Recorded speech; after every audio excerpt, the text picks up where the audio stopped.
What's good, everybody? Hey, DJ Geometrix here, and we're back yeah. at it again on this Thursday night with the 9 at 9, the only show on on the internet where we have 9 DJs on a roundtable panel discussing today's DJ topics. This show is presented to you by Beat Refinery DJ School at Bach to Rock. If you want to learn how to mix, scratch, and make music, visit us at beatrefinery.com with locations nationwide. So for the people watching the stream right now, if you want to join the chat, the Zoom, and chat with directly with our guests, hit up that link on your screen, bit.ly/the 9 at 9. If you haven't done it yet, subscribe to the 9 at 9 podcast on Apple Podcasts, Spotify, Google, Stitcher, wherever else you consume and listen to all things podcast. So on to tonight's show, we're going to talk some sports. We have guests that DJ for a few NFL teams here on the panel tonight, including the Steelers, Cowboys, 49ers, Dolphins, and of course, right here, my team, the Redskins, hashtag HTTR. We're going to find out what it's like to DJ for these teams, as well as get their input on what they think is going to happen for this season. So, as always, I'm going to introduce everybody, introduce the rest of the hosts. You know them by now. We got DJ As One. Hey, what's up, guys? How's it going? Welcome. Next up, we have Sean J. Oh, yeah. And finally, next up on the mic is Stylus Chris. What's up? What's good, everybody? What's up, world?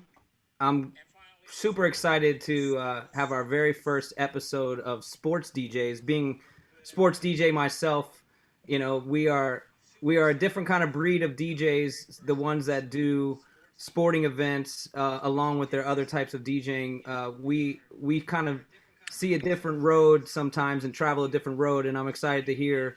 I've never DJed in the NFL, so I'm really excited to hear from these guys and their perspective on what they do. And we're gonna just run these special elite guests down in alphabetical order, starting with Adrian C, San Francisco 49ers. He is co-owner of Sound and Motion Events. He also does a myriad of other sports, San Jose Sharks. He is a music director at this point. He's not only a DJ, but transcended up into more of a higher level of overseeing and doing the producing and the music direction, the creative control. Let's give it up for Adrian C, 49ers. Woo! Yeah. Oh, yeah. Thanks, fellas. And again, a shout out to Dave, dude. Thanks for inviting me on this. For sure. Thanks for coming. And moving right into that segue, he is the DJ for the Pittsburgh Steelers. He's a club DJ, wedding DJ, corporate event DJ, friend of the show. He was on our very first episode giving a lot of tips to the 20 things you could do during COVID. If you haven't seen that, definitely check out his Instagram and socials, Digital Dave. He is also the Pitt Panthers and basketball and football DJ, Pittsburgh Steelers, Digital Dave. What's up, bro? Oh, Dave. Yeah, AKA welcome back. Mr. Everything. Hey, What up? I want those Nikes on your shelf. Air Force Ones. Black and yellow. Hey. Oh, nasty. Sharp. How hype All right, was next Digital up. Dave when Black and Yellow came out? Anyway, sorry. Oh, I know. Low-hanging fruit right there. Next up, we have Eric, also known DJ EJ, official DJ for many teams in the Dallas area, including, of course, the Dallas Cowboys, TCU, and SMU Athletics. He has been all over the world as a DJ, predominantly being able to, I can't wait to talk to you about this, being able to DJ at the 2018 Pyeongchang Winter Olympics, the 2019 Pan American Games, and the 2020 Youth Olympic Games in Switzerland. Yep. He's worked also in London for the NFL, so we got lots to talk about with him. He is DJ EJ from the Dallas Cowboys. What's up? Yeah. Happy to be here. Honored to be part of this panel. And Dave, of course, thanks for inviting me. And looking forward to chatting shop again. You know, it's been a little bit. It's been a minute. I think we're all itching to get ready to, get back to work. So let's do this. Nice. And your best friend is also on the show. We're so happy that he could be here to join you. Your lovely Washington Redskins resident DJ since 2018. He's been the Howard Homecoming DJ, I think, for now like 10 years. He's a Howard graduate. He DJs for tons of brands, household brand names all over the area. He's a I know this from just following him on Twitter. He's a very much a running advocate. The man runs everywhere. And let's give it up for DJ Premonition, Redskins. Go Skins! Man, it's good to be here with you guys. All these, fantastic DJs, doing their thing with the NFL. And it's like EJ said, man, it's just good to get back and talk DJ and then talk, what we do and, kind of educated. And I plan on learning a lot from you guys, just as I have in just my couple of years being with the Skins. So I'm excited to be here. Nice, Awesome. nice. Well, we're glad that you are here representing most of us, the Beat Refinery crew. We are, DMV area, whether it's Baltimore, Maryland, DC, Virginia. So the home team is representing. We appreciate you. And of course, last but not least, he is not on a green screen. That is his lovely background you guys are seeing from his home in balmy Miami. He is the Miami Dolphins DJ. He is the co-founder, owner of rockwithyou.com. They have events in every lane you could possibly think of in the DJ world: sporting, private events, corporate events, weddings. He is Ross B, Miami Dolphins. What's up, bro? What's Yeah. up, man? Thanks for having me. Super excited. Well, we're You glad guys you're with know us, before you man. guys- What's that? Glad you're with us. I just said we're glad you're with us. Oh, I appreciate that. And listen, this is going to be awesome. I'm super excited. Anytime I think I'm too cool, I hang out with you guys. I realize I got a lot to learn. I got a long way to go, so I'm excited for this. Well, just keeping with you for a second. I mean, I think that's one of the most exciting things about DJing, especially what we've all probably been going through in the last few months, is we're all trying to learn how to broadcast TV stations from our home and DJ at the same time and all these things. And DJing is so embedded with technology, so we're constantly needing to learn and upgrade our craft and our tools. And it's a never-ending ability to get better. And when you have that kind of attitude of, being open and wanting to get better, I think it just really, you can find inspiration in a group like this and drawing together. And, what have you been up to down there in Miami, man? It's like, is the city quiet, or is it starting to pop up around now? Question. Yeah, listen, what's crazy is I'm pretty sure we're doing exactly what you guys are doing. We're sitting around the house a little bit trying to figure out what the next step is, when events are going to open up. I will say tomorrow, we're super excited. We're actually going to South Miami Hospital down in Coral Gables, which is like South Miami. And we're doing like this big surprise concert for tons of doctors and nurses on their shift change at a hospital. And Awesome. we're going to hit them hard with like a 20-minute anthem set. And I got my band with me, so I'll be emceeing. I got my business partner Slim, he's DJing. Our sax player, trumpet, trombone, and a drummer. And we're just going to kind of hit a marching band style, but hit them with a bunch of Latin music and hip hop and top 40s, some Earth, Wind, and Fire, just kind of open formats. So honestly, man, I'm so excited that I have a gig tomorrow. I have a gig. I'm doing it for $0, and I'm so excited. Still super worth it. It's Yeah, for the man. frontliners, man. So Yeah, that's what I'm saying. I'm actually pissed that it's taken us this long to kind of put this together. But so, other than that, man, it's the same kind of thing. Just trying to keep things going and trying to predict the future that nobody can quite figure out, and just kind of playing that waiting game. And I'm hoping maybe there's some inside information I'm going to get from you guys that your states are saying, hey, this is happening for 100 people or 200 people or something that I haven't heard yet. So I'm actually excited to hear about that.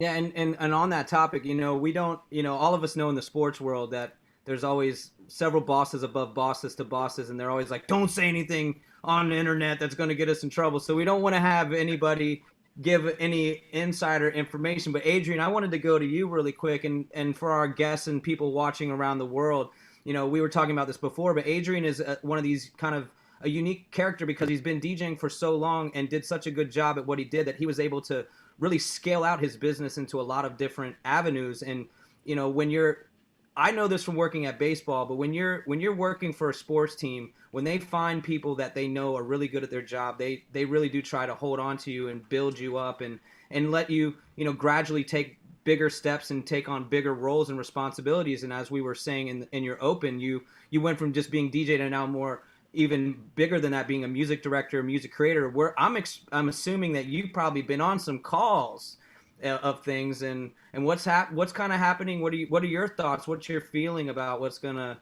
kind of go down when it comes to sports, especially football? Well, thank you for that nice introduction. Honestly, with all humility, I got to say, I really don't know. I don't think anybody really does. And as you very correctly pointed out, I think that all of us would be in danger of, at best, a hand slapping, and at worst, more than that, if we were to go online and start talking about what we think the NFL is going to do and this and that and these and those. In an organization, in a sports organization, it's very important to understand that you're inside the building, and what's going on inside the building stays inside the building. And that's one way you do keep your job for a long time. It's hard to say. Look, we all know that politically speaking, this country they want football to come back. And dare I say that maybe they want football more than any other sport, because football, for whatever reason, I'm a baseball guy. My heart, I'm a San Francisco Giants. I'm a baseball guy, but football seems to hit this cross section of United States, the citizenry of the United States, that no other sport does. No other sport has more of a diverse fan base, and both genders, all races. It's so inclusive. So again, I gotta feel that it's a real bellwether for everything when the NFL says we're going. No, that's a man that knows how to answer a tough question without getting himself in trouble, and doing it in a way that is very informative. And yeah, I think you are absolutely right. I mean, I think the climate changes day to day. And Dave is a good friend of mine, and we talk on a regular all the time. And I remember being back in like early March, and we were kind of watching everything unfold. And I'm really just speaking for myself, but I'm sure you guys feel the same way. I'm really honored to work in the sports industry, because I really feel it's the sports industry that set the tone around the world for really waking people up to what was happening, starting with Premier Leagues and the we think, and I agree with you, in America, football is king.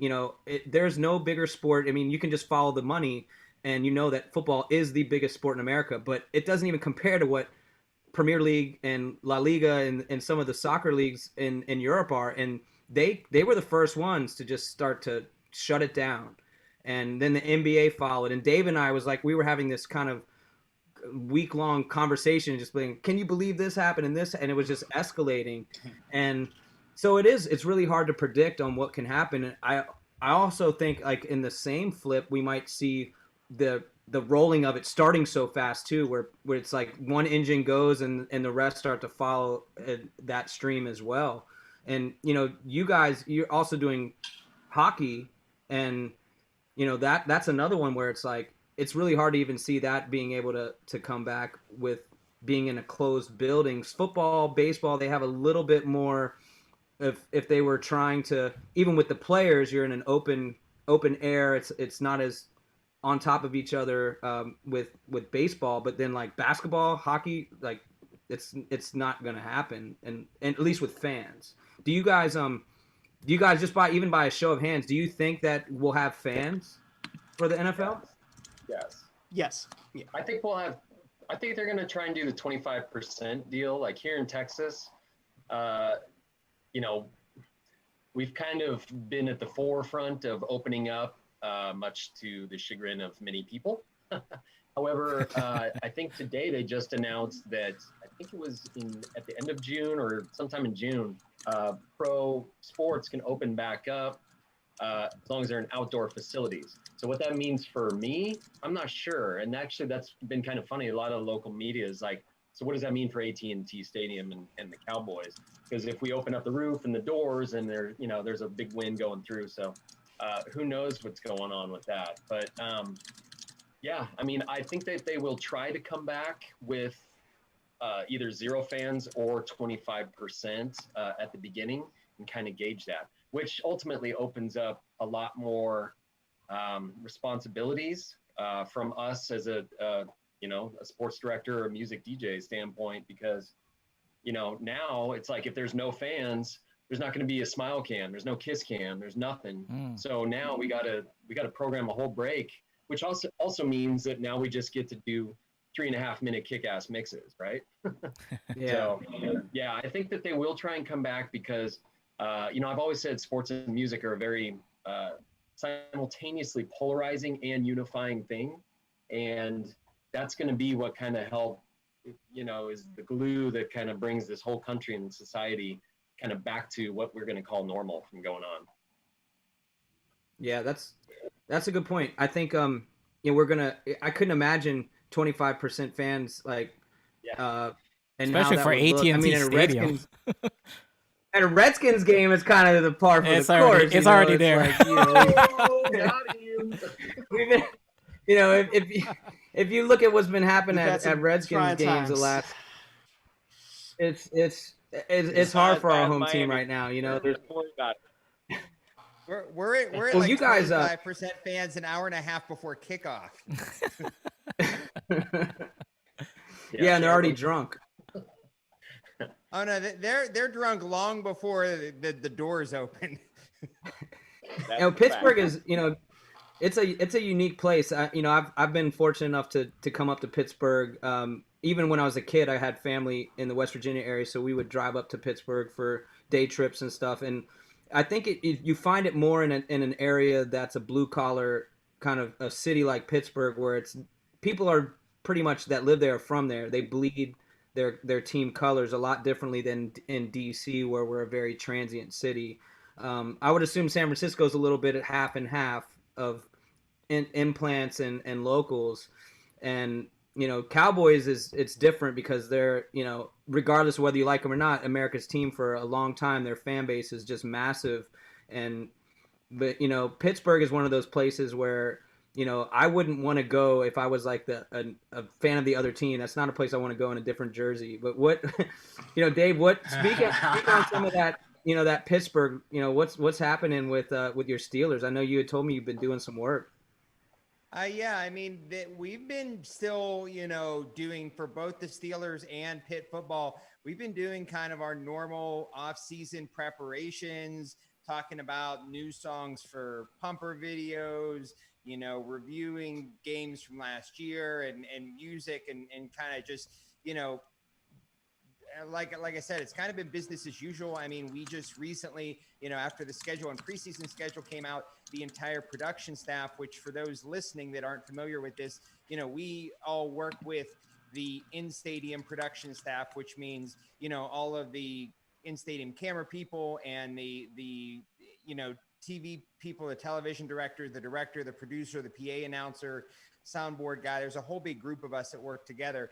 And so we recently got our schedule. And as far as my understanding is with the Steelers, we are, if there are games, we're working, the in-stadium production is all kind of still happening as normal if there, are games, even if they are fan-free games.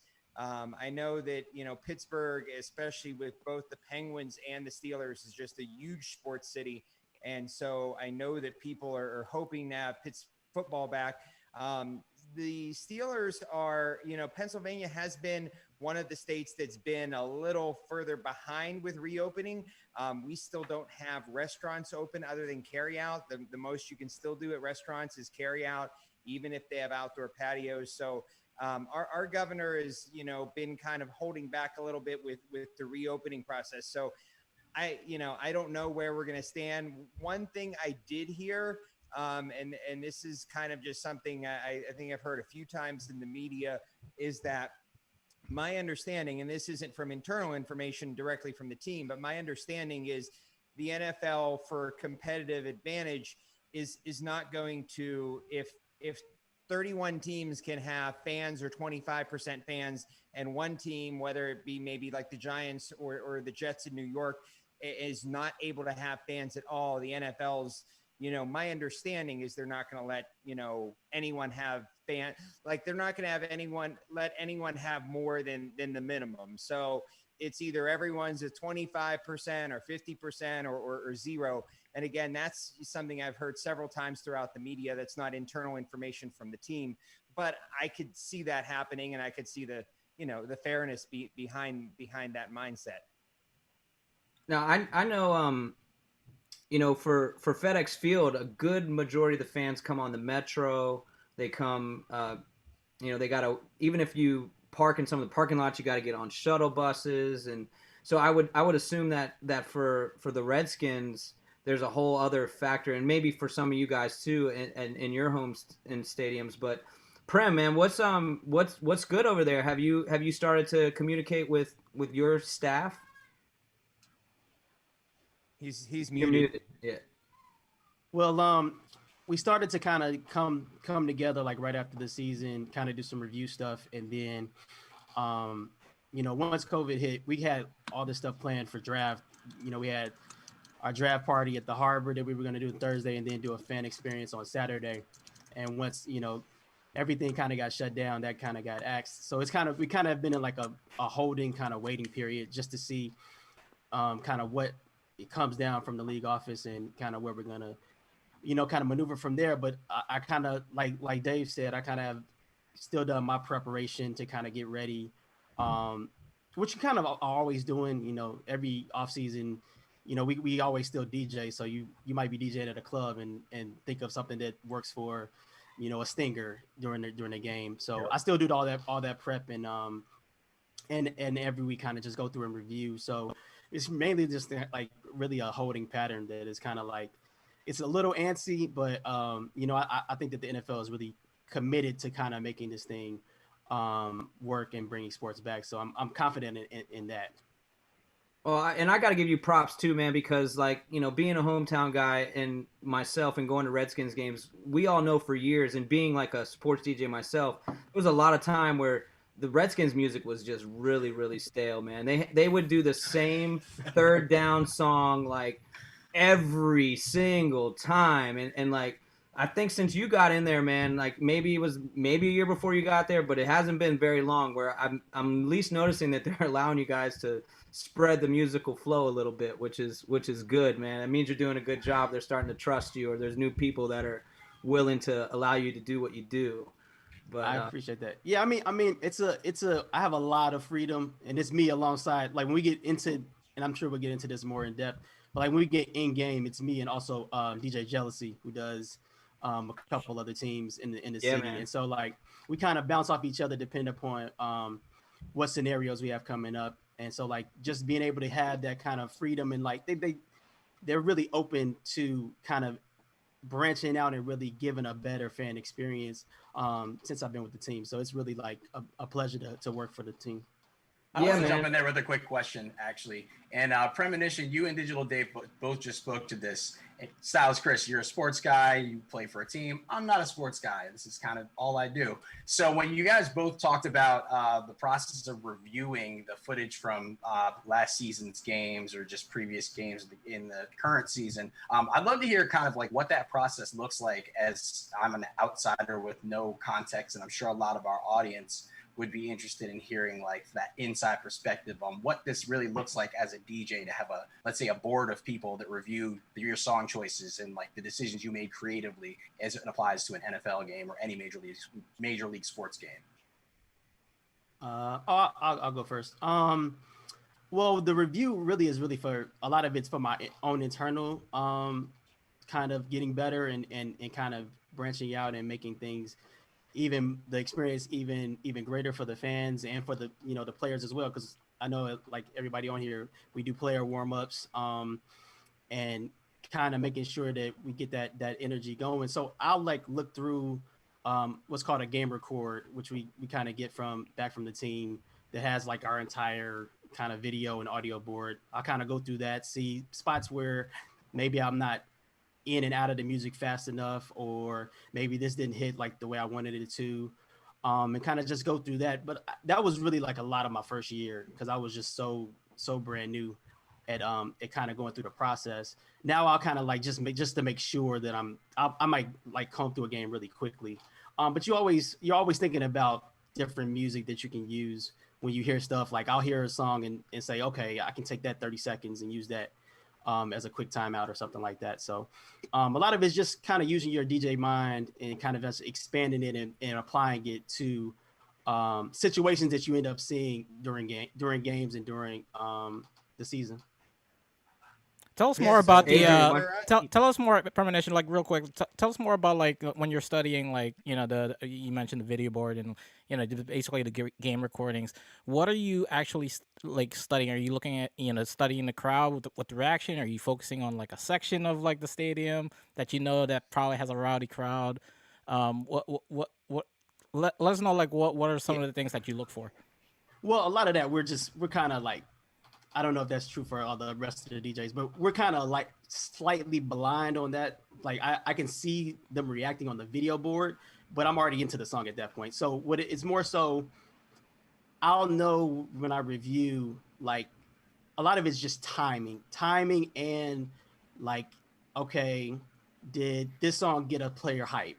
I might look at that on the field. Like if we have a camera that goes to that, like if I was trying to, if that was my goal for that specific down, because what I do a lot of times is I'll do the down to down music. I think Dave does that as well, and EJ with they do it with click effects. I do it still with just straight Serato. And so Impressive, by the way. hey man, hey Flip. I can't stress this enough. If you're gonna DJ with Serato as a like a sports DJ, you gotta learn Flip. You have to learn Flip. Like Indeed. Flip will save your life. I mean, but click effects is great too. But I use Serato Flip, I might go by and be like, okay, we had this 20-second spot. Maybe my flip was like 25 seconds and it didn't hit where I really wanted it to go. So I had to get out of like a part that I really wanted to hit. So that's just pretty much what I'll do is kind of try to make sure I fine tune and comb that and also hope that the quarterback's not doing hurry up and messing up my defensive stingers. I hate. Flip is amazing. Though. I used it to make an edit for a wedding for like a mother-son dance. And it was just kind of throwing. It's like playing the intro and then going to the last verse or something, and it was so easy and so quick. But yeah, Flip also helps you avoid, like, if you don't have a clean edit of a song and like a player really wants to hear it, like, you can record you can kind of flip it around and transition through the song. So yeah, and let's go to Adrian real quick on that same question that Sean posted, because you're actually at a point where I think a lot of us as sports DJs, we have our like things that get through, but then there's a direction from a higher hierarchy or a theme or something that they want. So kind of walk through your process on the music. Yeah, well, that's a great question. I mean, I guess the first thing I would do is just go back to the question as it was originally asked, which is, well, actually, I want to make one quick comment. There was a comment about playing the same song on third down. And, it's a really funny thing how that works.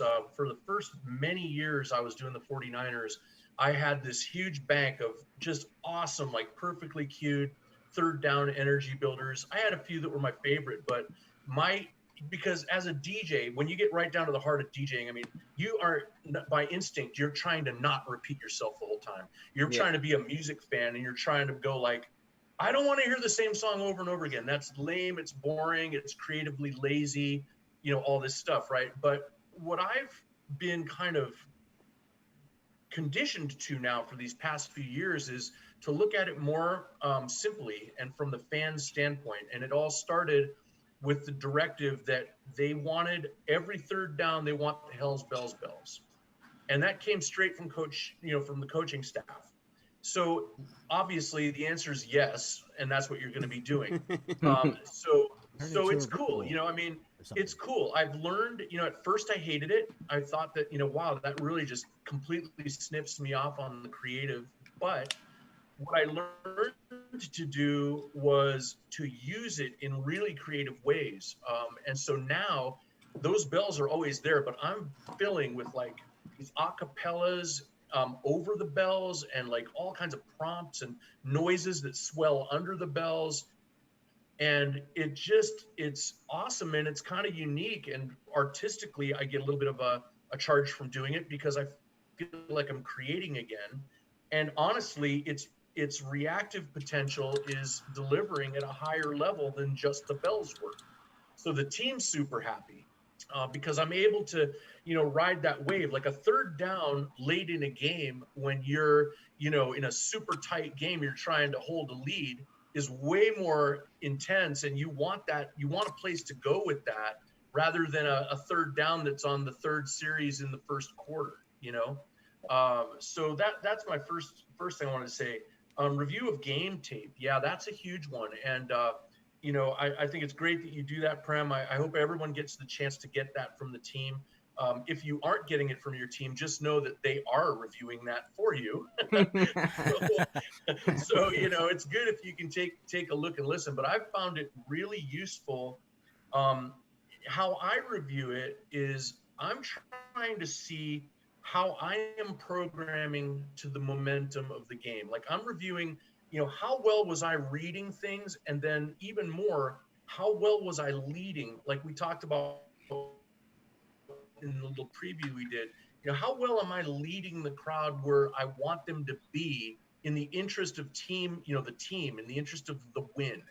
And if I'm able to do that with the music and I feel like I'm just right where I should always be like one step ahead of them and kind of guiding them like a club DJ does in a sense, but this is for the purpose of creating momentum on the athletic field. So that's what I'm trying to evaluate. And then obviously just playing great music and playing a variety of music.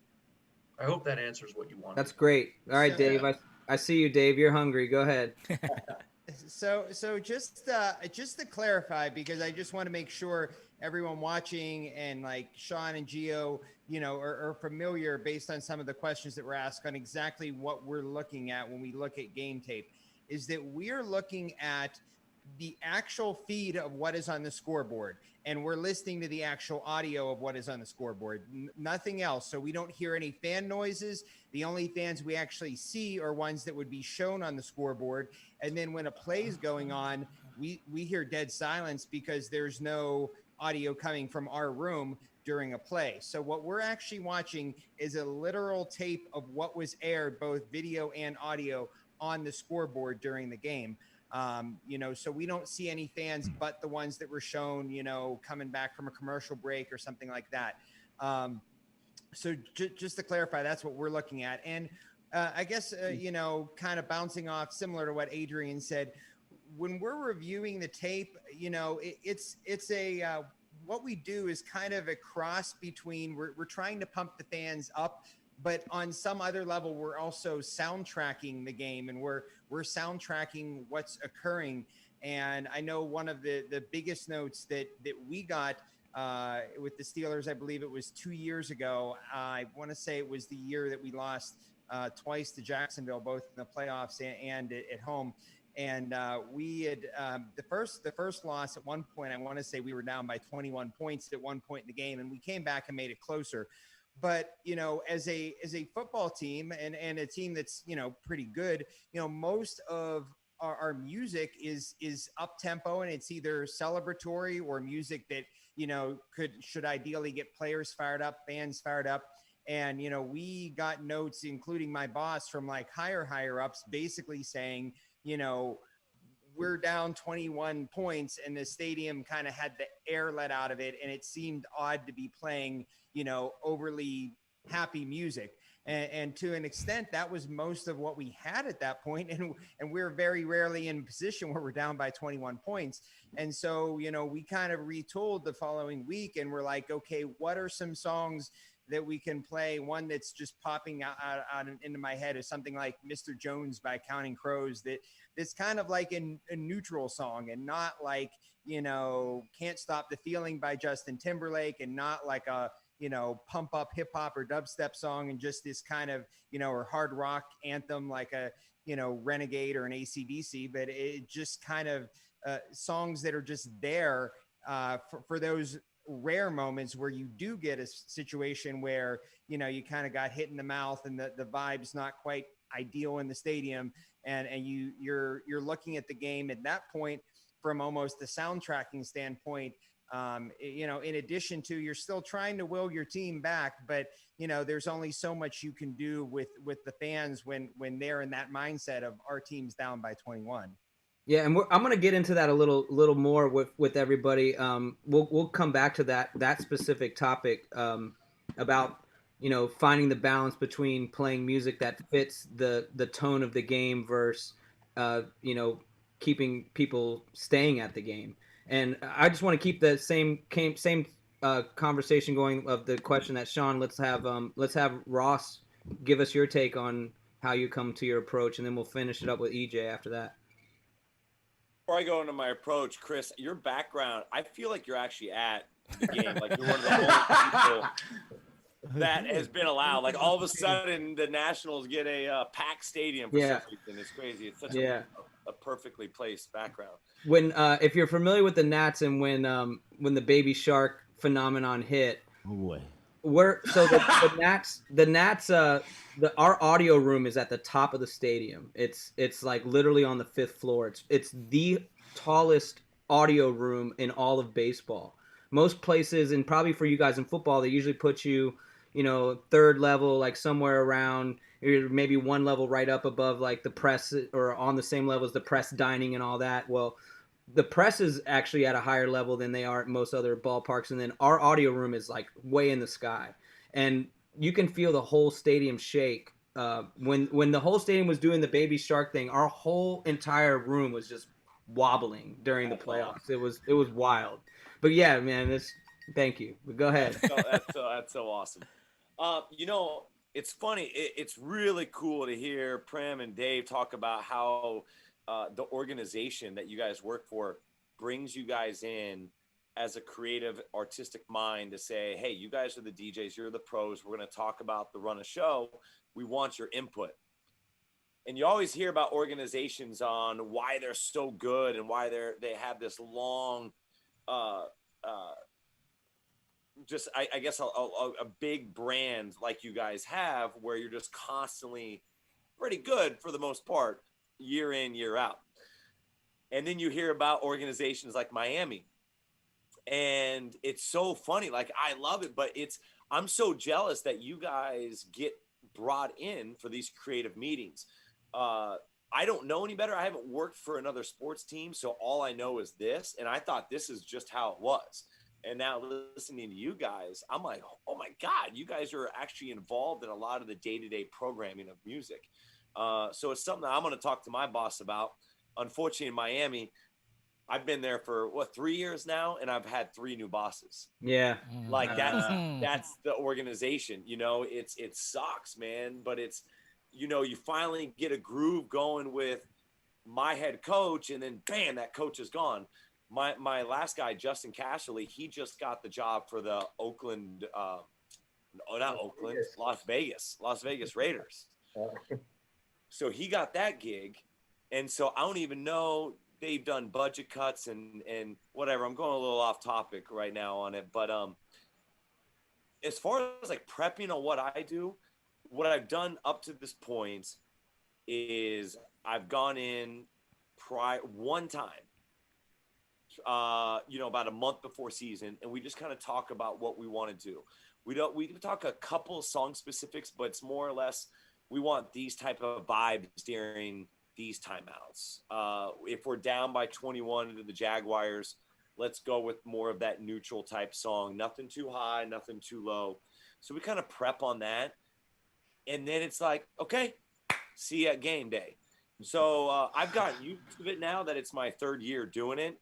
And, it was pretty cool the last day, the owner and the GM, they all kind of chimed in and texted my boss like, the music has been great all year. We didn't do that good as a team, but it finally felt good to hear that they were super pumped up about the music. But that's really the direction. I wish I could give you guys more of like, yeah, we do this and we do that, but it's kind of, do you know football? You know football? Okay, cool. This is the vibe we want. Get out there, go do it. That's fascinating to hear the spectrum. So I guess DJ EJ, you want to close that out with your perspective? Yeah, well, we, we're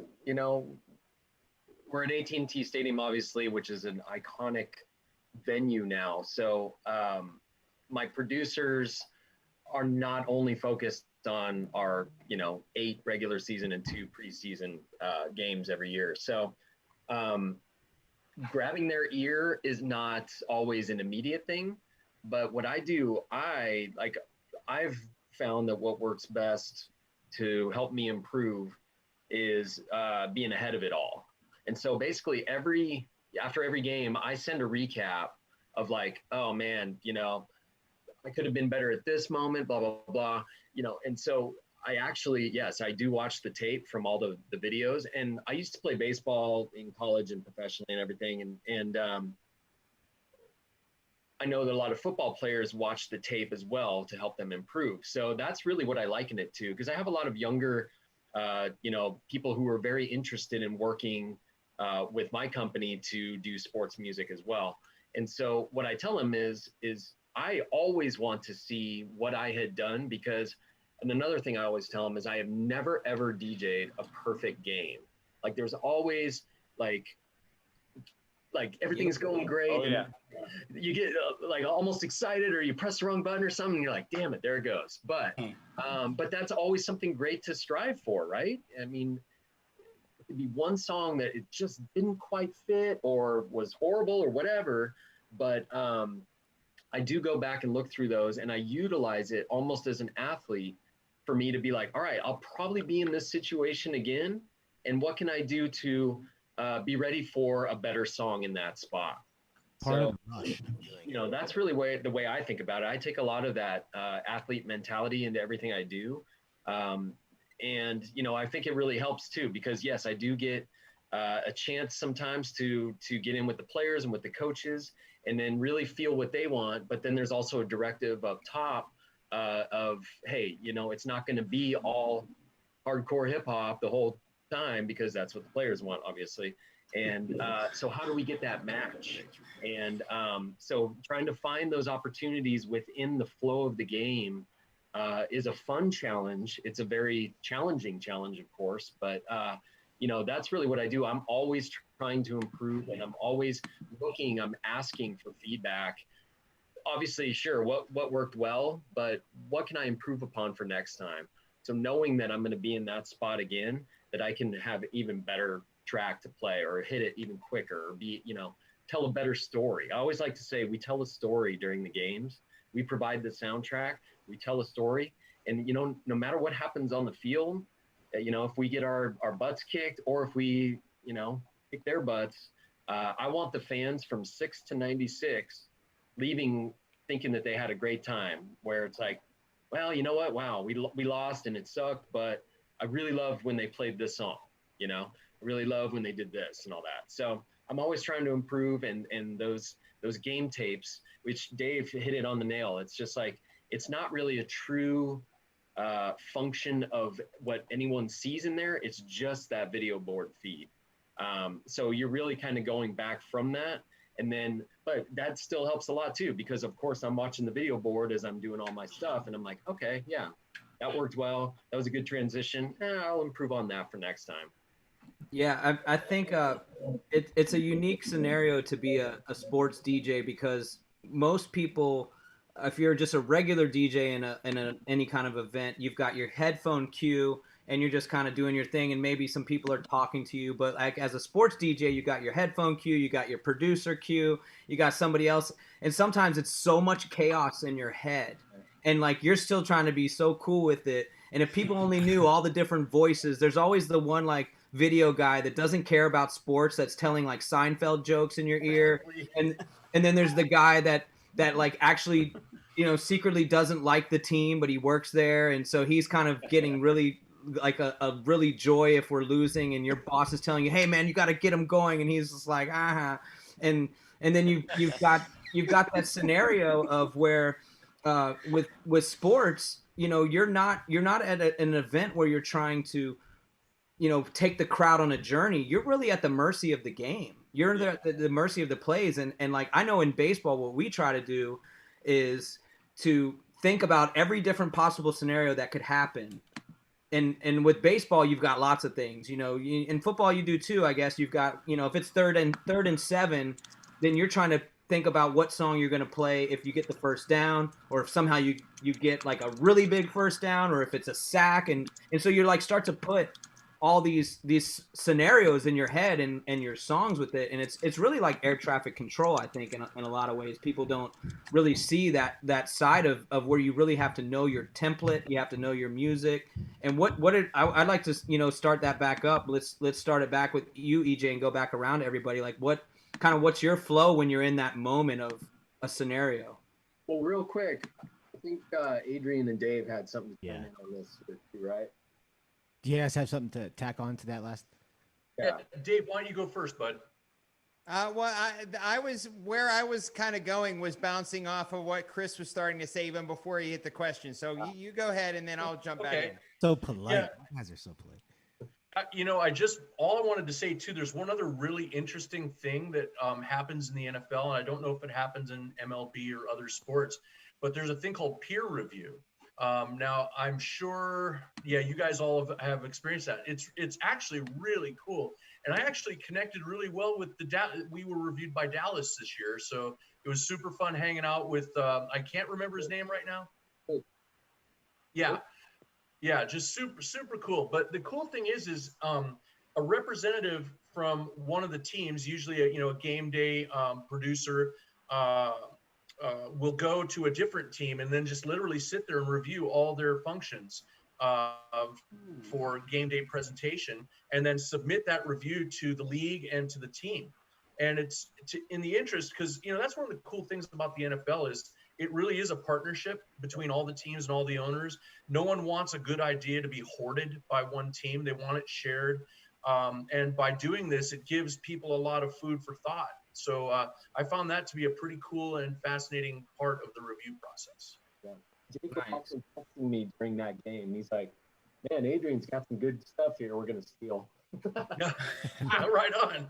Good. At least it's validating, if nothing else. So, yeah. There you go. You're right. Sweet. So it was actually cool. My boss at the Steelers actually got to do the review. I don't know if they sent multiple people, but I know at least he was one of the people that got to do a review of the Super Bowl. So the NFL actually it was cool to send him to the Super Bowl to do the review there. But what I was kind of going to say, Chris, when you started talking before you even got into the actual question, I think a few things people don't realize is that one, we are on communication headsets. Basically we look like, a telemarketer operator. And, usually for me, I have a headset on one ear, and then I have my, comm headset on my right ear, and then that's coming down in front of my face, and you're talking on that, and, you're listening and listening to music sometimes. And it's kind of a lot going on. And the other thing for us, I don't know what it's like for anyone else, or Chris, even for you with baseball, but our director, who is calling all the camera shots, who's basically doesn't stop talking as a function of his job. I mean, everything that goes on camera, he basically has to tell the technical directors, hey, call this camera angle or this video. Dissolve camera 3, Right. Or roll this, roll that, add Chiron. And so that's in our, he talks to everybody. And so no matter what anybody else is saying, he's always in our ear. And sometimes he's saying something and our game day producer is saying something to me, and I'm trying to hear it over what the director is saying to the technical director. And there's, everything happens quickly in football. So it's sometimes hard to ask a person to repeat themselves because the moment's gone sometimes by the time you ask them to repeat themselves. And there are other instances where we get a big play and my producer's yelling something at me. And with the Steelers, I'm not sure how everyone else is. I know, EJ, you kind of have your own booth. But with the Steelers, we are in a booth, and the audio booth, which is the PA announcer, the game day producer, the soundboard guy, and me, and 2 spotters. So it's 6 of us. And our booth is adjacent it's right next to the video booth, and there's all windows in between us, and there's clear pane glass doors, but we keep those doors closed, and then we have an opening out into the stadium so that we can hear the fans, and the soundboard operator can hear the audio and make sure everything sounds correct. So sometimes if there's a large play, it's so loud, even in our booth with the fans cheering, that it's hard to hear what's being said on comms while we're in the booth because the fans get so loud. The other thing I wanted to touch on, Chris, with what you were talking about with all the different scenarios in football, is that, I don't know the other teams on here, kind of how many specific songs you have, but basically, we have 2 different sack songs with the Steelers, and we have a turnover song. We obviously have a touchdown song.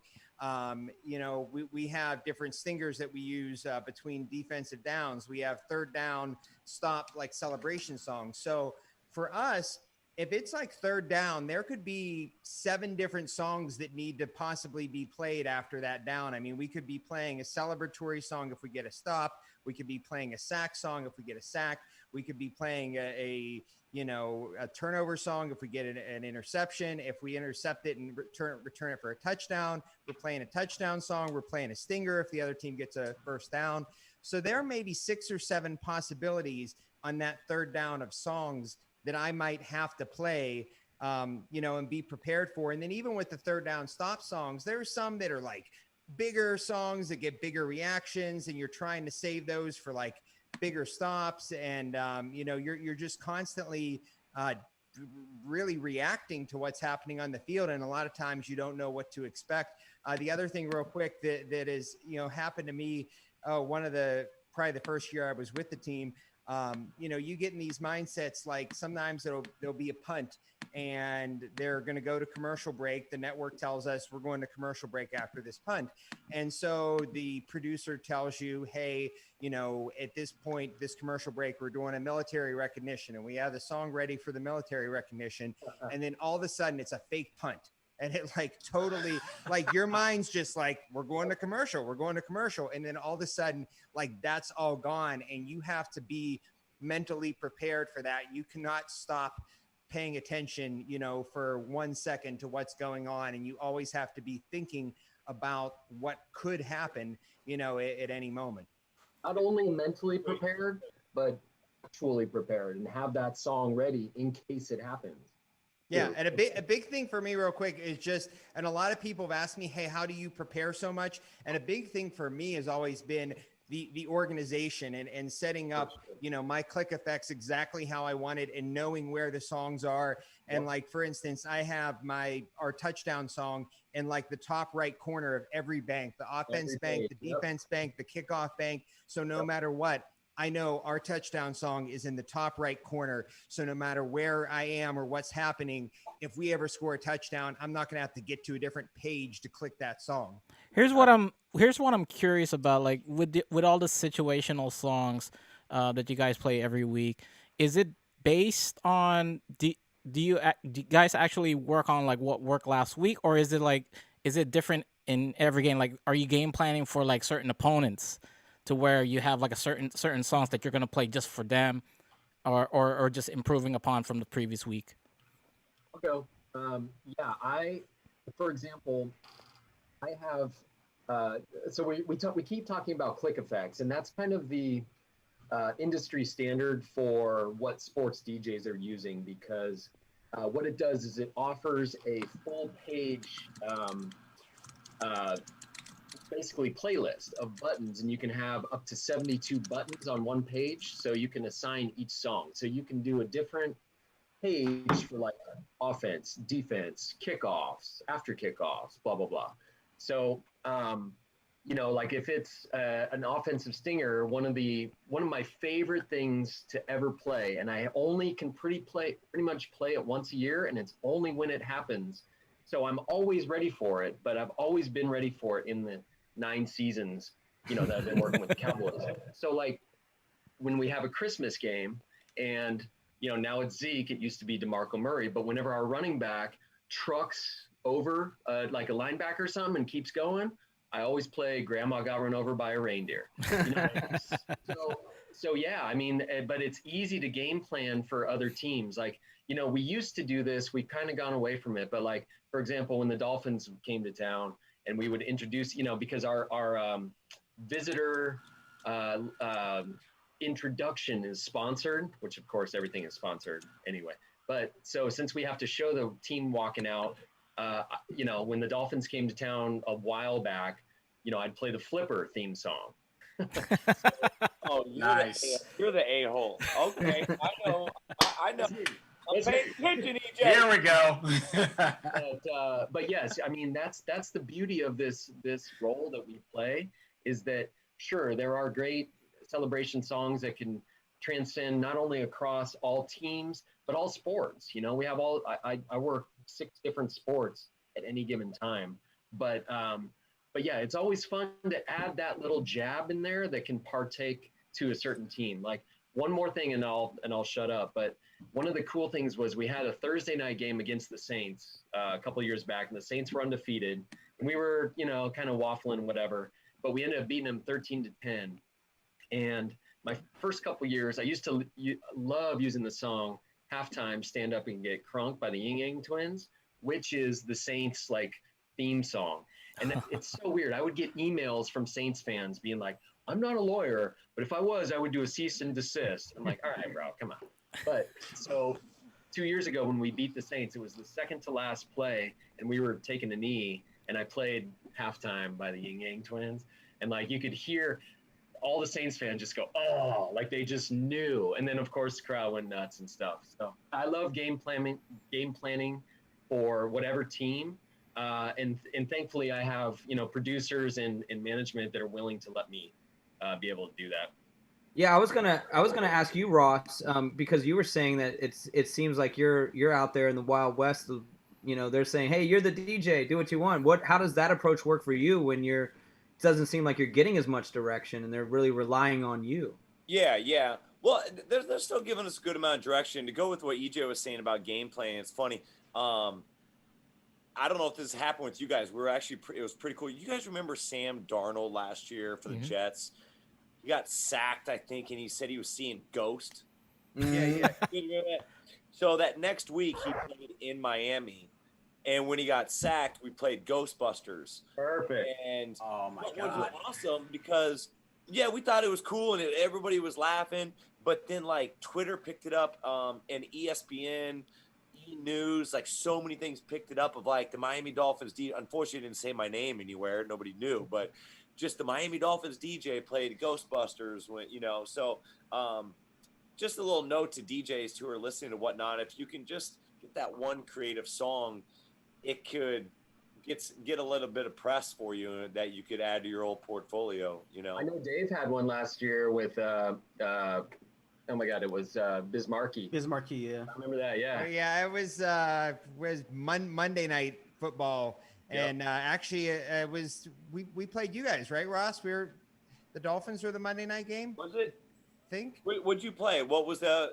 It was Bismarcky, Just a Friend, and it wasn't in any trolling scenario, but there was a timeout call. We were on offense. We were basically running out the clock, and we were on offense. And there was a timeout call, and I ended up playing Just a Friend. And basically, the entire stadium was singing Just a Friend by Bismarcky, and you could actually hear the audio of the crowd singing it on TV. So that was probably one of my coolest moments. Past that, it's interesting what both of you guys said, because I've basically been given directives from above, and I'm sure, my bosses have been given directives from above, but specifically not with Pitt, but with the Steelers, basically anything that would be in essence, trolling the other team, they are very, not on board with, and they do not want to do, want us to do anything like that. So that's kind of a directive from above to make sure that doesn't happen. And in fact, we also talk about, we're never playing, Welcome to the Jungle ever in our stadium, because that's the Bengals song. And we're never playing, Seven Nation Army, because that's the Ravens song. So, we also avoid, even when we're not playing them, at least our divisional opponents, big popular songs. And Ross, by the way, I did want to just say that is a nice background there too. I'd almost be convinced that you were in front of actual palm trees. Look at that tan, bro. Look at him. I know. He's a freaking model, bro. He can't even front on that.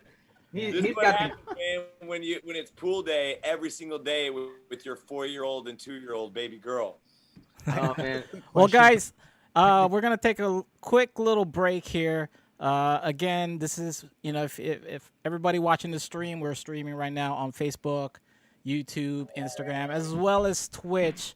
This is the 9 at 9 live podcast brought to you by Beat Refinery DJ School at Bach to Rock. If you want to join, if you want to learn how to mix, scratch, and make music, visit us at beatrefinery.com. So again, we have a lot of students here on the stream, so we always love to teach them a new thing every single week. So right now we have Sean J is gonna do his tech tip of the week, which is related to live streaming. Let's go, Where Sean my J. nerds at?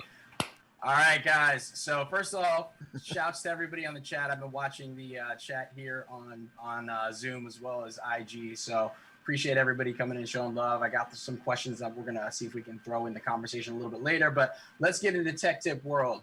And the tech tip I have for you for this week is very, very nerdy, but it's very, very new. So I'm sure everybody's going to be interested in this. I'm going to do a screen share real quick, and let's make sure everybody can see what's going on here. So if you can see my screen, everybody got that? Stream. There we go. Spin stream. Spin stream. Oh, yeah. So I actually didn't realize it until I downloaded it and was about to set it up on the computer I'm using right now for our broadcast and our conversation. But Spin stream is actually only licensable for one computer at a time. I've got two different computers, so I'm going to move my mouse over here so we can actually control what's happening. But I want everybody to kind of take note that what I'm doing right now is, as I turn my face and try to look at the other computer, what I'm doing right now is actually controlling the computer that SpinStream is on, and I'm going to enable playthrough.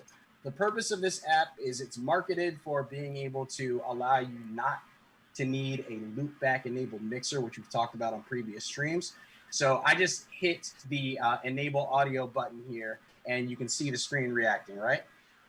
We've got these different fields. We've got our audio input at the top, which is my AG03, actually AG06 sound card that is going into that computer over there. And then you've got your channel 1, channel 2 audio. If I was connected to a DJ-specific mixer, which is the reason that this program was advertised, you can connect an S9 and other mixers that don't allow you audio routing. You can go live stream and have this in the middle of OBS and your DJ software to make sure you don't need extra wires, extra cables and stuff. The big question everybody has about SpinStream is this one little checkbox right here, streaming security. So I'm going to change the screen share for you guys, and I'm going to come over and show you what I found in my somewhat off the hip, very scientific testing of how it all works together. So I'm going to share my Ableton screen on the computer that I'm sitting in front of. Here's what we got. What I did is record some audio through SpinStream onto that computer, one with the streaming security setting enabled, and that's this top track right here. The second track is with streaming security disabled. And the reason this is going to be helpful is going to be obvious in just a second. So nobody is really clear about what's happening. Let's take a listen and see if we can tell the difference. So this is the audio. Hopefully you guys can hear that. Yeah, it's probably crazy low. Nope, can't hear it. Yeah, it's crazy, crazy low. All right, let me see if we can adjust the gain on Ableton real fast. The big takeaway with this is what SpinStream is actually doing is very audible when you take a listen to the before and the after of having that effect on. Let's try this one more time. Nope. So this audio is from an Ableton Live 10 demo set. Still not hearing it. Still not hearing anything? All right, well, let me just talk you through it. If you were to unmute this audio and have it playing in your direct speakers, you'd be able to tell that this top track right here is playing regularly, and then this bottom track right here is actually adjusted down one semitone. So what that actually means in technical sense is you're detuning the audio that's coming out of your mixer and sending it to OBS or whatever streaming program you're using to send your live stream to the internet. That is a little workaround way of confusing the algorithms that take care of all of the streaming copyright stuff. I'm going to reiterate this time and time again, so I'm going to say it again right now. there is no way, because it is a legal question, not a technical question, you're going to be able to protect your live streams by putting all kinds of filters and things on there. However, that disclaimer being out there, what this will allow you to do is use not only DJ mixers that have sound cards built in, but any other mixer that you'd like to use, and put this extra layer of security that will prolong the amount of time that it takes for your live stream to get flagged. So SpinStream, the big tip is SpinStream is not limited to using on DJ controllers or DJ mixers to allow you, well, to enable you to use that standalone mixer as your only audio source. You can use it on any mixer, and the streaming security feature will work on any audio mixer you set it up with. So there you go. If you guys have any other questions on this, I'm actually uploading some of the tutorials and doing a little bit of a blog right up on my website. If anybody's got questions or wants to hear the audio differences, hit me up and I can send it your way, or I might just upload it on my website, DJ Sean J, for all the things. But that's your tech tip for the week. SpinStream works. It will protect you a little bit longer than otherwise. Yeah, yo, Sean, thank you for that tech tip. And also, guys, I've actually been using the SpinStream for my last few live streams, and I made it 3 hours. And I even started to get really pesty with it, where I was hitting like MJ and Prince and Tina Marie and songs that I knew are like, I even went and played a few songs that got me booted before. Exact songs that I knew got me booted before, and I made it through without even a flag. So whatever, and I've even listened back to the audio. You'll hear it in your microphone. You'll hear your voice get a little bit more Barry White in it, which we all can like. It's always good to have a little bit more Barry White. And then you don't really hear too much. Like, you have to be a really big audio nerd, I think, to really truly hear the semitone change, because it's almost like it's filtering it back and forth. And it's certainly not a perfect science, but it gives you a little bit more confidence to not have to trick the algorithm as far as we've kind of gone to in the last few months of playing, talking on a mic, doubling up, filtering, quick mixing, all that combined with the SpinStream seems to be a little bit of a nice move for now. And you know, it's right now it's the radar detector. So we'll see how long that lasts. But I like that analogy. Radar detector. Nice. Hey, Sean, could you repeat all that one more time for me? It's the radar detector. Bam. That's Sean every week, man. He's dropping just bombs of things that could be actually 30 to 45 minute lectures. He's trying to put it into 3 minutes for us. Yeah, I'm trying to squeeze into 3 to 5 minutes, but I got you. If you got questions later, I got your back. Same with anybody in the chat. I like it. Well, for all of our guests on the panel, like I know Dave's been streaming, but like, what about the rest of the guys? Are you guys like live streaming on Facebook or Instagram? Since we have nothing to do right now. I tried to do it one time and I got kicked off within 4 minutes. Instagram and Facebook kicked me off. So how are you guys playing music, dealing with all the music rights and stuff? I don't do IG. Did the you tech just tip watch of the what Sean said? tech tip of the week is the workaround. Thank you, Dave. I got new ammunition now. I got something new to use now. I don't do IG though. I just do Facebook and Twitch when I do it. But I'm not very big on it. I know Conflict talks about this a lot because he's not when he was on the last episode, he's not big on streaming. I'm not yet either, but it's a necessary evil. And so I'll do a little bit of Facebook and Twitch. I didn't get kicked off this last time, which was kind of cool. So wow. Yeah, I think, you know, Ross, the thing you have to do, it's a myriad of tools. You have to mix really fast. You can't play a song too long. You've got to be engaging the crowd. Talk on the mic. Which Talk you on the said mic your a lot, yeah. MC is your background, so that's going to be easy for you. And then trying to, you know, I do a lot of chasing or doubling, or I'll filter, I'll echo out the song a lot. I'll transform. I'll do anything to kind of keep the song from just playing in its natural sense. And even when you do that, it seems to still it's for me it's very contradictory, because when all of us as DJs, the way a DJ truly was born was to promote artist music to the masses.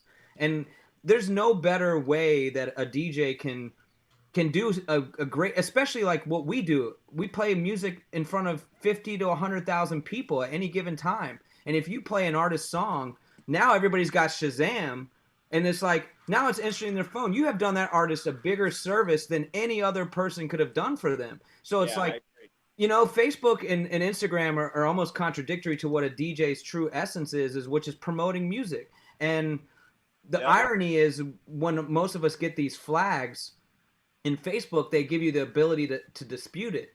And I dispute them and say exactly what I just said. I bought my music. I purchased most of my music. I mean, I got all this vinyl here I've recorded into my Serato. Hours and hours and hours of taking the music that I bought and putting it in. Or we're all in record pools that are legitimately sanctioned. And if we're promos coming directly from the record labels too. That's literally in my inbox. Right. Record labels like, please play this song. In my inbox. Begging us to play this song. Yeah. And then so when I dispute the claims on Facebook, they actually release them. So I've probably disputed 30 or 40 of these claims and only had 2 times where the label said, no, you can't keep this song up. Every time they've disputed or released the claim and allowed me to have it. So it's a very contradictory world we're living in with this, and there's no right or wrong or anything, but I definitely feel like the spin stream has at least stepped us up into a little bit of a safe zone for the time being. For now. Alley as a group. Let's get some guys and lobby for this. Yeah, I think you know, Jazzy Jeff and Shecky Green. There's D Nice. There's a bunch of DJs that have been actually saying that they're trying to sit down with the labels and get this sorted out, because it's really a different scenario between, I think, a person that is just playing a song off of their YouTube page or their Facebook page versus DJs that in this climate are really the directives to helping people get through this. I mean, and even I don't know if you guys have had any connections with your staffs, but the Nats, you know, they've been wanting to do all kinds of things, but they can't because they're worried about the legality side of it from such a big entity like a major sports team. So yeah, Chris, I was gonna say it's actually funny that you say that. This actually kind of, I guess, segues us back into a little bit to the NFL. I had the Steelers actually asked me. They did a virtual draft show on their YouTube page, and it was leading up to the draft both nights, and they were interviewing former players, current players, coaches, things like that. And they wanted to do it almost like a, you know, talk show type of thing where, you know, similar to, you know, watching, you know, Jimmy Fallon and basically have me DJing as they were going on and off, you know, in between guests, you know, little segues. And so, but it was all pre-produced. So they had me record about 20 minutes of DJing and send it over to them. And they had a few specific song requests, and they said somewhat, you know, I can do what I want to do. And then they started putting the show together. And then like the day before, they were like, yeah, they're like, we can't do that. They didn't even think about that until they were putting the show together. And like you had said, you know, I feel like usually you're just going to get kicked off. But with an organization as big as the Steelers, someone might say, yeah, there's money there. We're going to, you know, sue them. Yeah. So we kind of went through that with the Steelers. They actually had me put something together, and then they ended up not being able to use it because of copyright. Oh man. And just to further on our audience watching, you know, in any stadium, the NFL, the MLB, NBA, we have a blanket licensing agreement that we pay into for our teams and for the music that we're playing as DJs. But then when they want to produce a commercial or do something on their Instagram or Facebook, it totally changes that licensing. That licensing doesn't translate into the social media side. So that in-game licensing is strictly only for the music that's played during the game. Because people always ask me, like, why can't you guys put that, you know, I'm sure all you guys are familiar with killer tracks and, like, you know, putting those just generic songs under commercial beds that go onto your Instagram or onto the commercials on your local TV stations. And that's, you know, the reason they do that is because it's just too expensive to license an actual song for the, you know, for the commercials or for Instagram or Facebook. It's difficult. So I actually had a question for Adrian, and I was kind of curious about this, and some people might be. I know that with the 49ers, that you have my I guess understanding just from what we've talked about so far is I feel like you're in the booth, but I know that at pregame or maybe even at halftime that you have other DJs set up with like turntables and a mixer that are actually doing mixes. And I was actually just kind of curious how that setup worked when the other DJs were playing and versus when you were playing as far as the game flow went. Yeah, thanks for asking. It's funny because, I started with the 49ers in 2006, and, I took care of everything for all the years until I want to say our second year or something at Levi's Stadium. And, the league had been moving toward having, again, a secondary live DJ that would be out in the stadium. And doing kind of like a little bit more of a show, you know what I mean? And take a look at me. I don't think at this point in my career I'm too exciting to look at in the DJing sense, and I'm smart enough to know that. And so I didn't put up a fight at all. In fact, they sold me on the idea. They just go, dude, we're going to take some stuff off your plate. We got these young dudes. There's this guy E-Rock who's very good DJ. Shout out to E-Rock. Shouts to him. Amp Squad. Yeah, Amp Squad. Exactly. I've actually been friends with E-Rock for years. He used to book me at Infusion like way back in the day. Yeah, I mean, and he's got a whole crew of people. Like probably 3 or 4 others. Romeo, right? Romeo and I want Miles Medina. I want to say.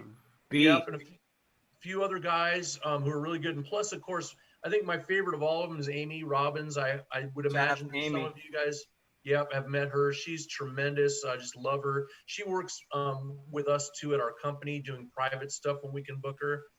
So that's what they're doing with that. And like I say, it's a real brand fit for what we're trying to do. Like, again, a guy like me, being up there, I mean, I'm kind of in control of the macro of what goes on in the stadium, all the in-game, all the walk-in stuff, walk-out, any special things we're doing, timeouts, all the ceremonial stuff, all that. But when it comes time to like, hey, let's cut over to the Amp Squad, it's an entertainment element.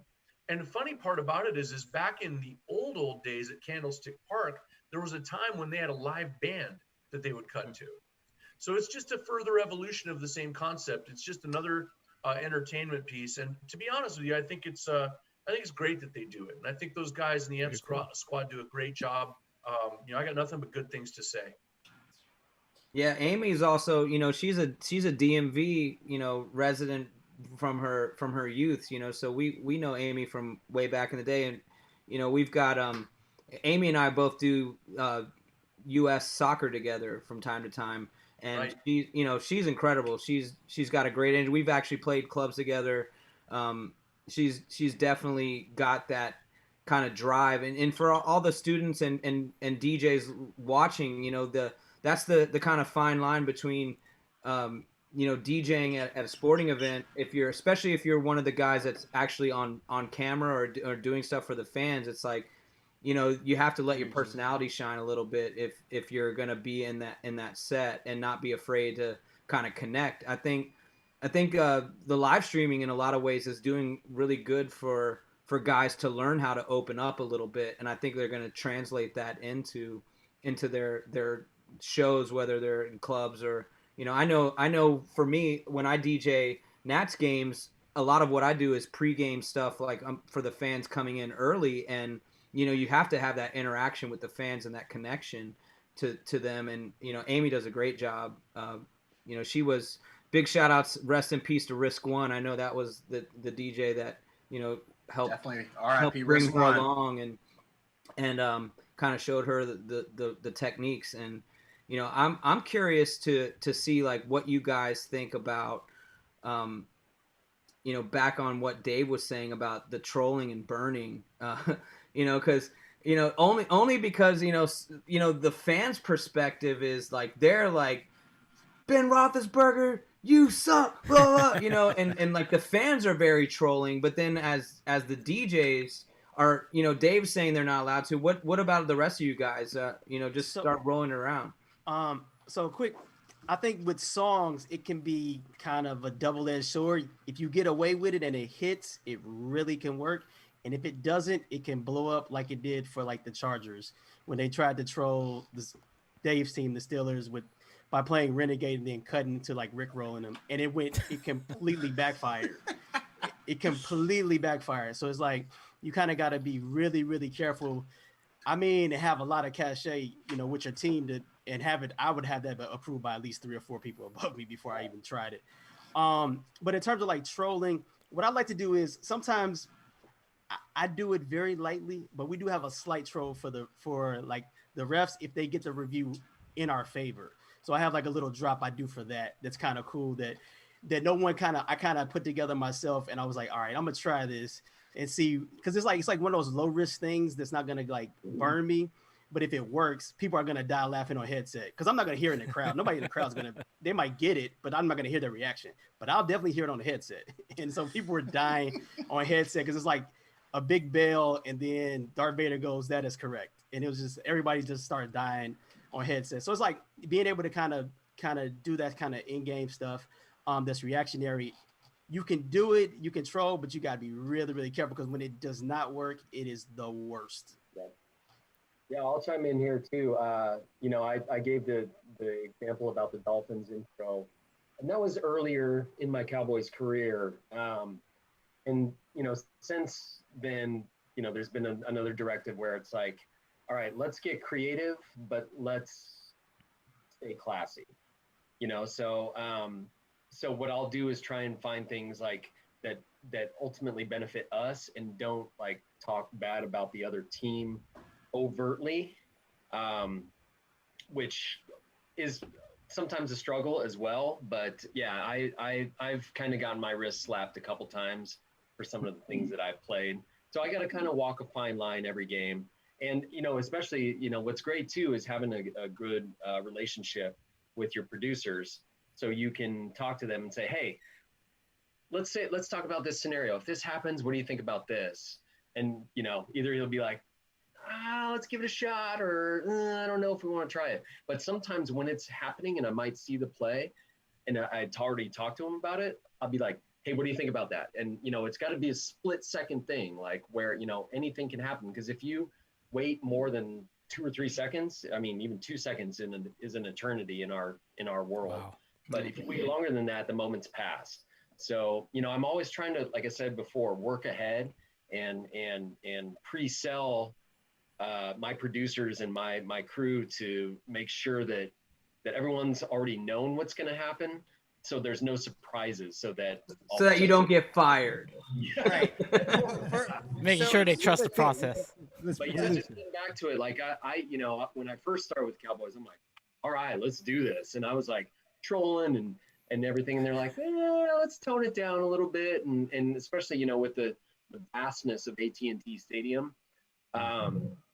Sometimes, you know, you want to cue in any song that's going to be situational, right to the lyrics or right to getting to the point of why you're playing that song.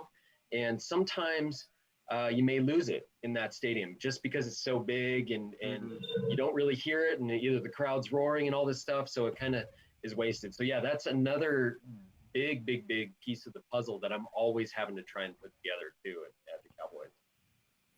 I was going to say 2 things real quick. One, you know, for me, it's not even always just what, you know, my boss wants to do, but I mean, it's, you know, and I feel like different teams are different, but with the Steelers, you know, I know way up higher into the organization, up to the ownership, you know, have given my bosses, you know, both notes, both positive and negative about music. So, you know, it's definitely something that goes very, very high up the, kind of food chain. But what I did want to bring up, EJ, and if this wasn't you, I apologize, but I thought it was, and I absolutely love this. I thought it was hysterical. Was it you that at a college game played the Beyonce Irreplaceable? Oh, yeah. I mean, I feel like that's low hanging fruit right there. So, So here's the So thing. explain the situation for people. Yeah, I want to who hear don't this one. know Don't you stuff. do it all the time? I thought you did it all the time. Yeah, all the time. I mean, Yeah, that's what I thought. Yeah. all right. So an opponent lines up for a field goal. And so where I am in the stadium, I have my own DJ booth, which we may or may not talk about later. But I'm in the end zone. So I'm right in between the hash marks, right between the field goals, and I can see everything. So if the opponent lines up and the kicker hooks it and he misses to the left, Beyonce, to the left, to the left. Nice. That's great. It works. And then let's say he misses to the right, which is a thing that I had to like work on. I'm like, dude, how am I gonna do this? Because if I got the to the left, how am I gonna do the right? So what I do is I loop Cupid shuffle to the right, to the right, to the right, to the right, to the right. And then if they do it, God forbid, a third time, I've got Britney Spears, Oops, I Did It Again. So yeah, and so that's the funny thing, my producers and management love that, but then I got to get it out of it quickly. I can't like rub it in too much. But yeah, good note, Dave. Yeah, thank you. I tried that. I did a college game. I think it was an SMU game where it was an overtime game, this crazy game where the kicker in overtime missed it to the left, and I played that. And then he, like the next drive, he missed it to the right, and I just skipped the Cupid Shuffle, and I went to Britney Spears, and the whole crowd was just, it was just awesome. So, Dave, how would you even know that? Did you fly to Dallas, go to a game? How do you even know? No, I follow EJ on social media. He's got his ear to the ground. Yeah, I follow most of the Streets. DJs. I follow most of the DJs just to learn, man, to learn stuff. Like that's how I learned that about EJ. And I tried to do it in FedEx, and I don't have the vantage point. I don't know. I can't even tell you when the field goal is in. Yeah, I'll tell They you. literally have to. They literally have to tell me on headset that I cannot see it. We're like right around the goal line on the one side. We're on the 400 level, pretty much right on the goal line. So when they're kicking it at our field goal post on our side, I can't tell until the refs signal like whether it even went in or not, because we're like basically almost looking sideways at the field goal post.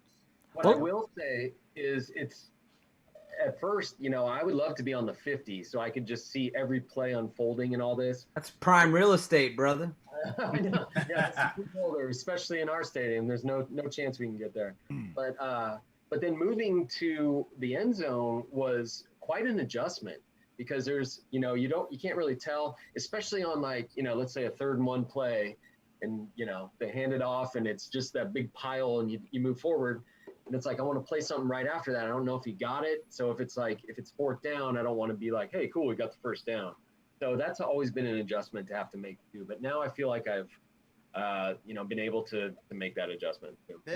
A big thing for me too, I learned super quick, especially with touchdowns, is always watch the refs, because I've even had one game. I had our executive producer on heads scream touchdown, and the ball was either dropped or wasn't controlled. Oh, so wow. like I never will play our touchdown song until the ref's hands are in the air.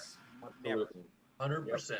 Let's talk about that. Like, where are you guys like during in game? Like, where are you guys like situated? I know, starting with you, Premonition. Like, I think I've seen you like on the sidelines.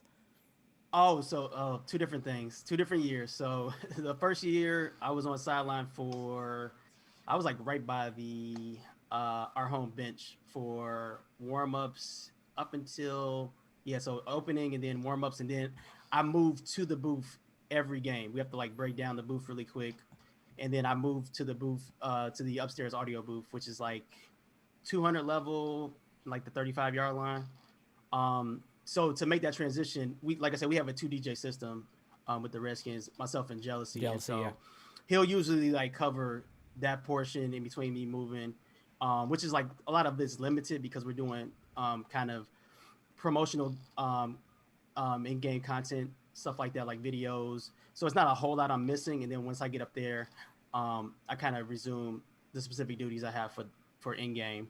So I have a pretty good vantage point of both sides of the field. It's just like when the ball goes in the air with the field goal, I have no idea.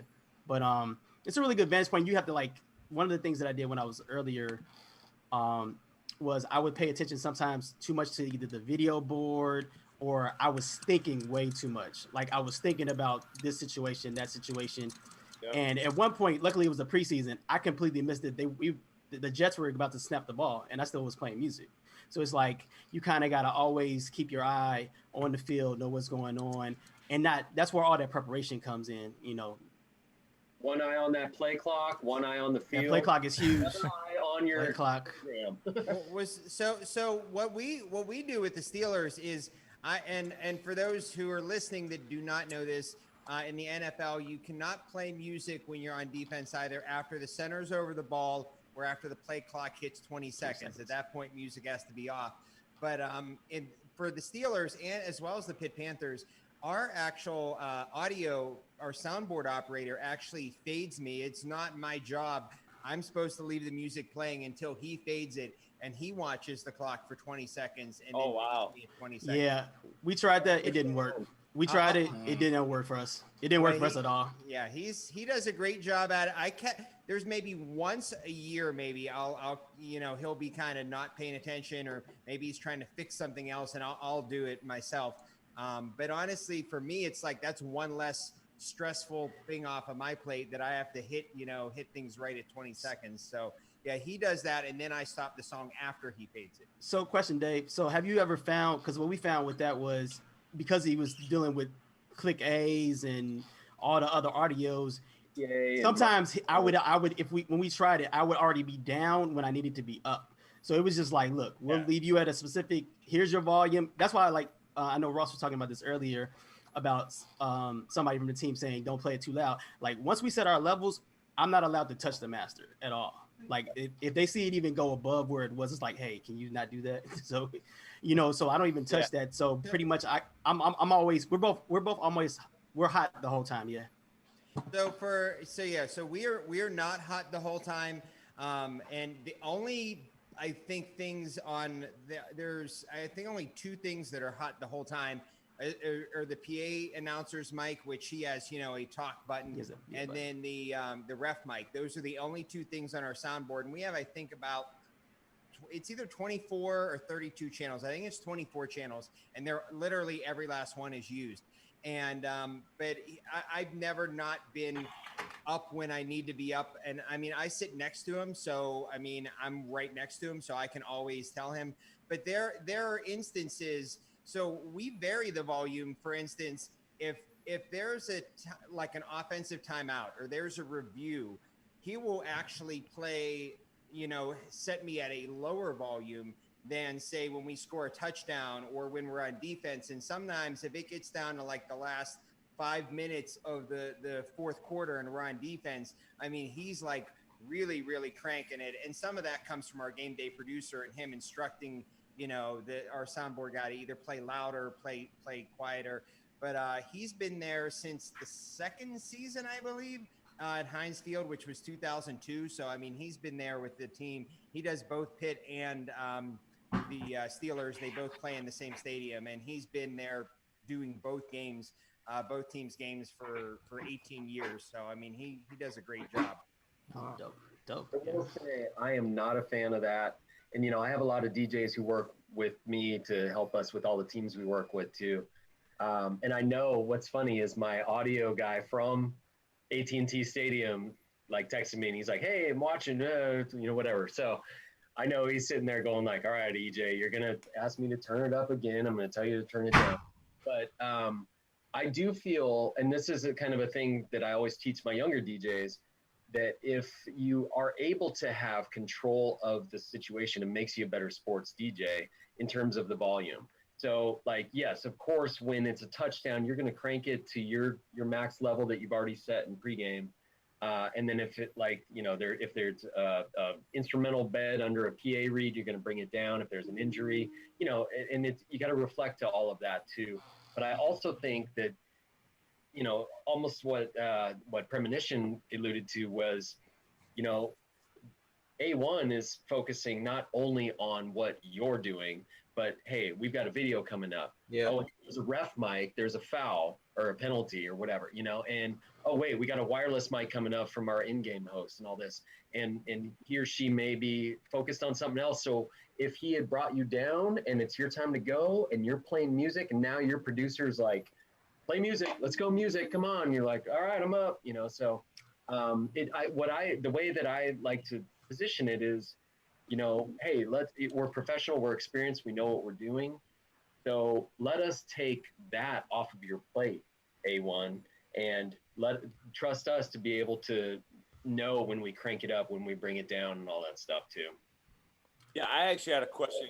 With the NFL, we're talking about everything. I don't know about you guys, but these games last 2 seconds for me because it's just It depends on how bad we're getting beat. Man. But things just fly, whether you're getting beat or not. I get that there are some, but man, like halftime, I barely have time to go to the bathroom and get back, and it's just go, go, go. And I actually had a question for Chris on baseball. Is it a little bit more, what's the in-game experience like in between batters? Is it a lot of just don't, is it a lot of that? It's got a lot more history, I think, that people, it seems like, don't really want it to be overpowered by music. They want more of the traditional, take me out to the ballpark and we're going to eat some peanuts and it's going to be father-daughter. Charge. So that's a great question. And the Nats, we actually still have an organist. A lot of times people will be like, wait, that organ stuff doesn't come from the DJ? No, we've got a guy that's on a $65,000 Italian imported organ playing in his own booth in conjunction with the A1 and the producer and the DJs, and we're all like working in tandem. And Wise, who's my partner with the Nats, he'll actually have the ability to say to our organist, whose name's Matt, he'll be like, all right, Matt, give me some fill. Or he'll just do that. And Matt actually, we've taught him in a lot of ways to think like a DJ and look into that situational stuff of where if a foul ball goes down the line, he'll play right on down the line, or something that kind of fits in. But, I always laugh at people when they say baseball's so long, and I'm like, go ahead and DJ a game and see how quick a baseball game goes by. Really? Because so it's still pretty quick, huh? Super fast. Well, and so the props I'll give to my bosses were, we were one of the first teams to adopt the NBA style of fast, rapid fire music selections. So like we have these jokes about this where he'll be like, man, I had to make like 65 edits for the season. I'm like, I made 65 edits for the series coming up. Like, we got 65 edits because we have Philly coming in and we've got a promotion and this and that. And so like, we'll play 250 songs in a day at a game. And then our bosses don't want us to repeat anything but the signature moments within those games. And you got 82 of them, 81 of them.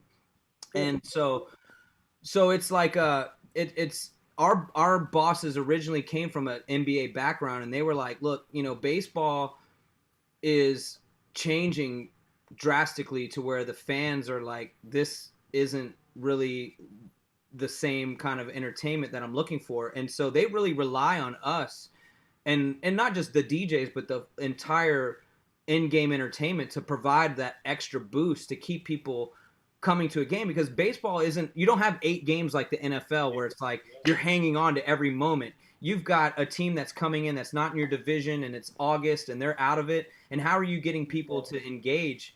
And you've got people that come to baseball games because they're like, oh, we got some tickets, someone gave them to us, and I'm not really a baseball fan, but I'm going to go. So you're really utilizing music a lot more than most places to actually bring that. I think in NFL, what you guys were saying earlier about, and I agree that you're really taking that music and connecting it to the fans and helping giving and driving them. But in baseball, sometimes you have to use the music to just keep them from being like, man, this is so boring, I'm going home. For sure. Real quick. Yeah. Your directive is not to repeat. Did they give you a timeline, like don't repeat a song during a series or a homestand? Yeah, it's usually like a homestand where, and granted, like we have certain, like all of us in sports, we have sponsored songs that have sponsored segments. And, like we use Take On Me for our 7th inning stretch song. It's always our 7th inning stretch song. It never changes. We have like military appreciations where those songs never change. But like in terms of and what's great is I think with sports is like I think you guys were alluding to this, Ross or EJ, you might have been alluding to this 6 to 66. You know, that age range is so broad that the music you can play is really it's really as a music lover like most of us are. It's fascinating to be able to dig into different genres or eras or weird random stuff. Like for baseball, we've got, you know, when there's 2 strikes, two strikes is very similar to third down. Yep. But we have like 65 different 2-strike prompts that we have. So instead of doing that same one, we've actually categorized them between like early in the game, big situational, or just kind of like what you guys were all talking about, that happy medium. When if you're getting beat by 8 runs, you can't just throw in Metallica for a two strikes when you're like, you guys are getting beat by 8 runs, you know. Man. So you try to throw in kind of cheeky stuff, but yeah, it's a heavy load when it comes to baseball. It's a lot of music. You know, one thing that's kind of crazy, like you mentioned, is that you are and you trying to make kind of everyone happy, and you're playing. You know, you have, you know, and there's maybe a few less kids in an NFL game, but I mean, you have kids at the games. You have, you know, 21-year-olds. You have, you know, 50, 60-year-olds that want to hear classic rock. You have the players that want to all hear hip hop.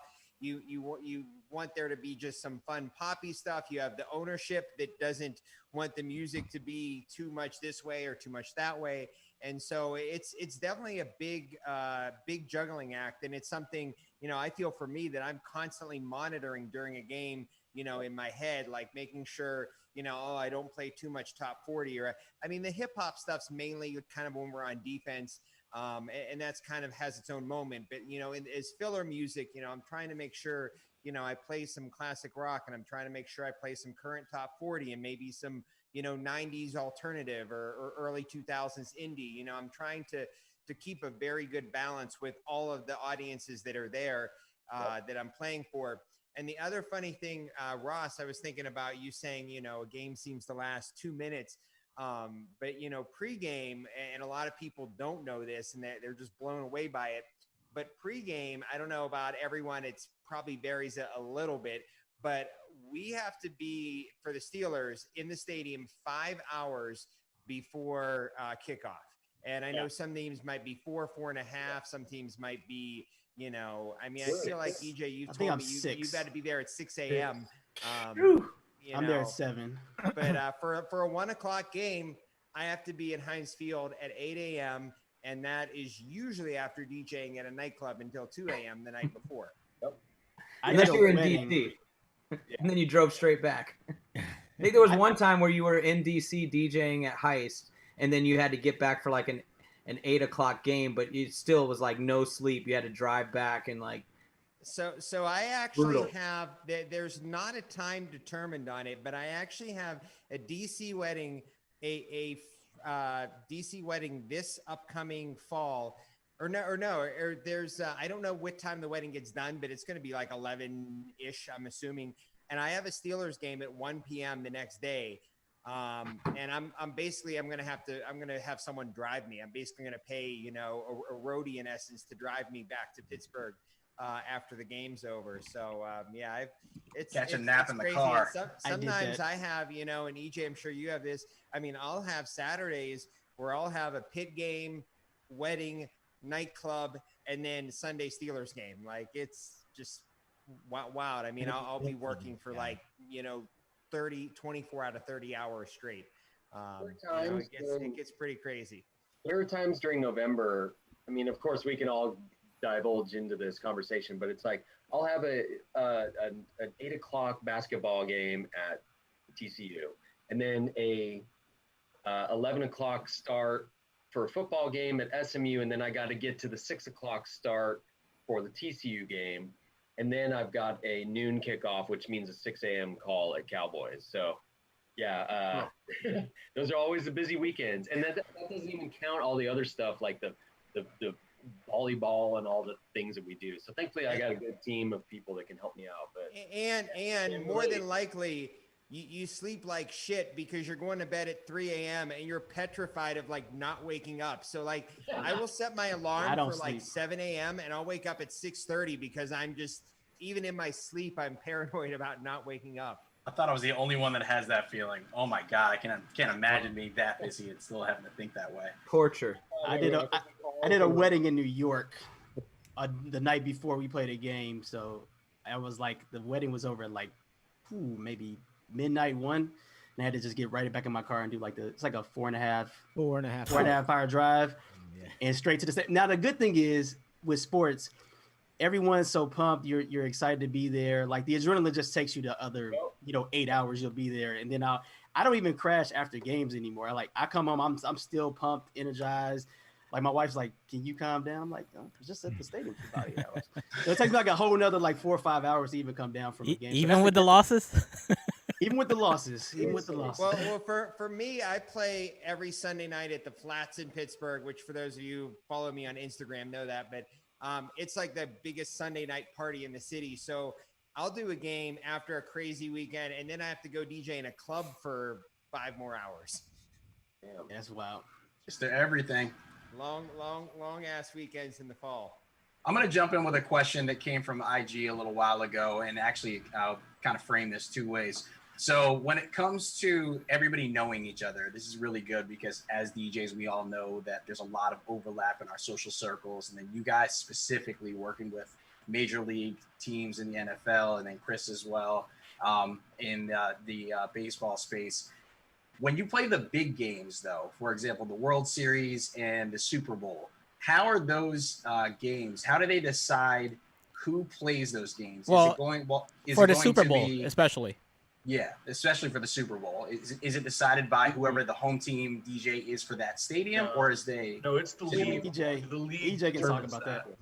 Well, I'll even tell you too before EJ goes into it. Because I was going to say, I haven't, but most of you guys have had Super Bowls.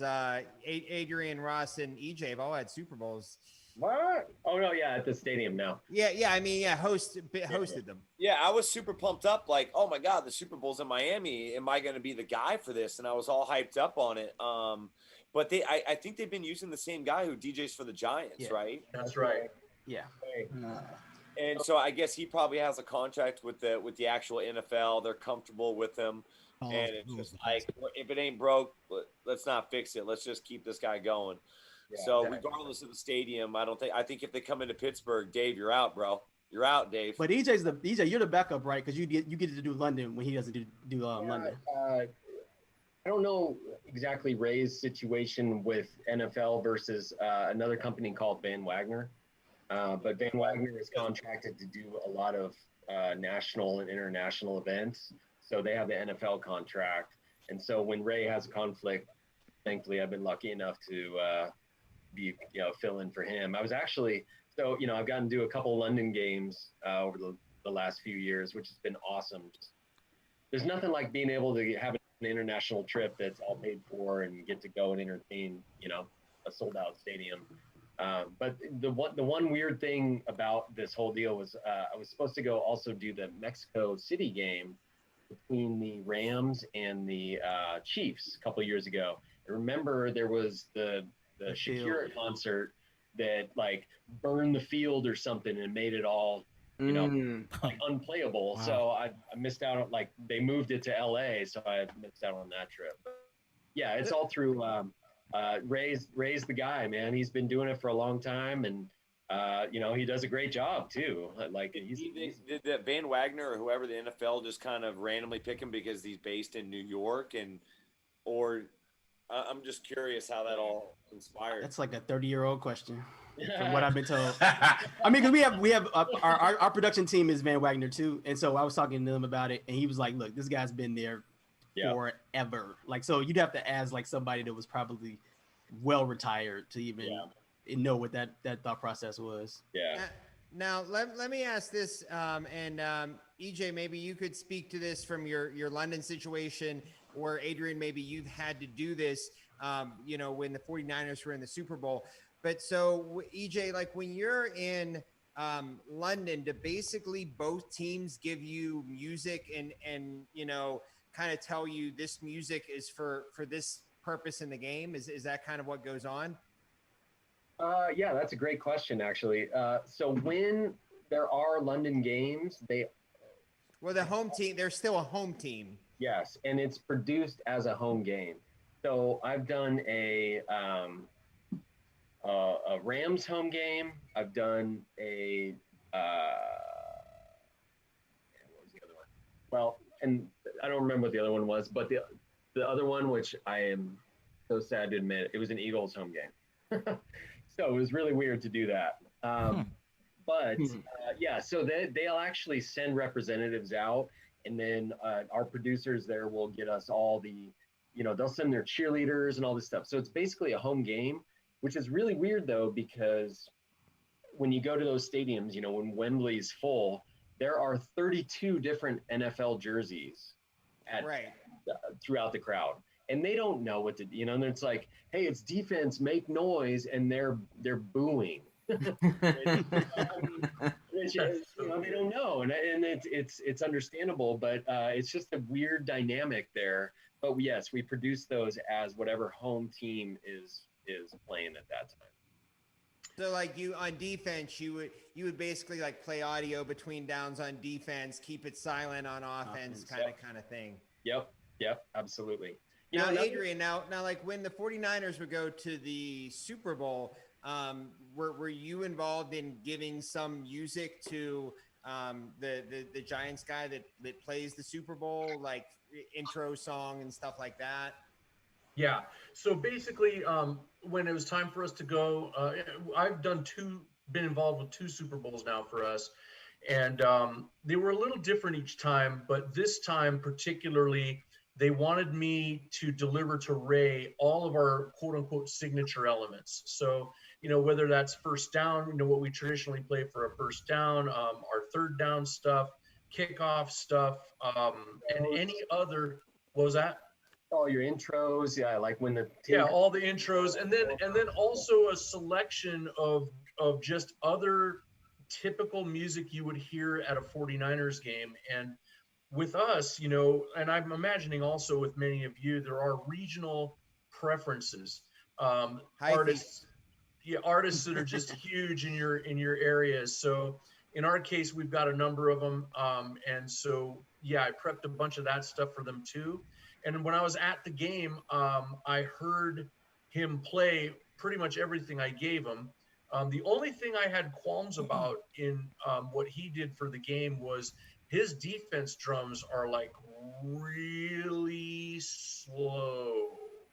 And our fans didn't know what the hell to do with it. Honestly, our fans, it was like our fans are used to like Matrix going. So when he'd play defense drums, our fans would sort of start and then they just fell off the back of the wagon. Now, is he playing the same defense drums for both teams? Yeah.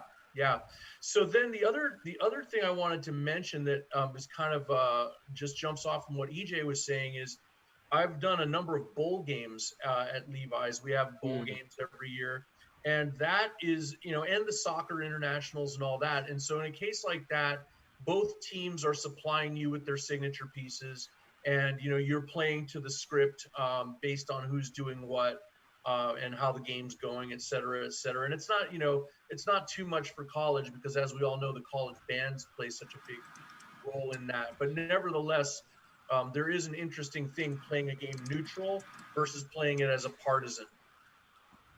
Yeah, no, it is. I mean, we have one exhibition soccer match, and I mean, in soccer, other than pregame, you're kind of mainly just playing goal songs. But I've never done a football or basketball game as a neutral DJ. So yeah, it's definitely a different mindset. Yeah. Have you ever any of you guys ever tried to influence the coaches staff by like it's 4th and 1 and playing something that's gonna make them like rile up the crowd and tell me when to go. I can see that in San Francisco. Yeah, we do that. It's extremely rare that I would do something like that. that's for me. Like everyone has lines that they kind of draw about, don't make fun of the refs with your music, don't ridicule the other team. Like everyone has various lines they go on. One of the lines that I would definitely draw is too much of a, trying to bump, strategy, sell strategy decisions with the music. I think that's an area you want to stay the heck away from. Yeah. For Hey, sure. before we do wrap up, I do want to mention to Premonition. I don't know, if you're gonna get mad, but I DJ'd a Redskins party for the Super Bowl week down here. This is me and your boy Joe Theismann. Can't really. But they asked me to come up, and they said they weren't happy with the DJ. They wanted to see if I'd come in. I'm just kidding, but it was fun. It was a good group. I think he parties in every city, man. It's like 75 do be out. And by the way, Matthew McConaughey showed up. What is Matthew McConaughey's connection? He is a Redskins fan. He's just a Redskins big fan. Redskins fan. How He's a did that Redskins fan. happen? But I have no idea how. I don't know. He's not from the area. He's from Texas. It's like Right. it's like Dale Earnhardt.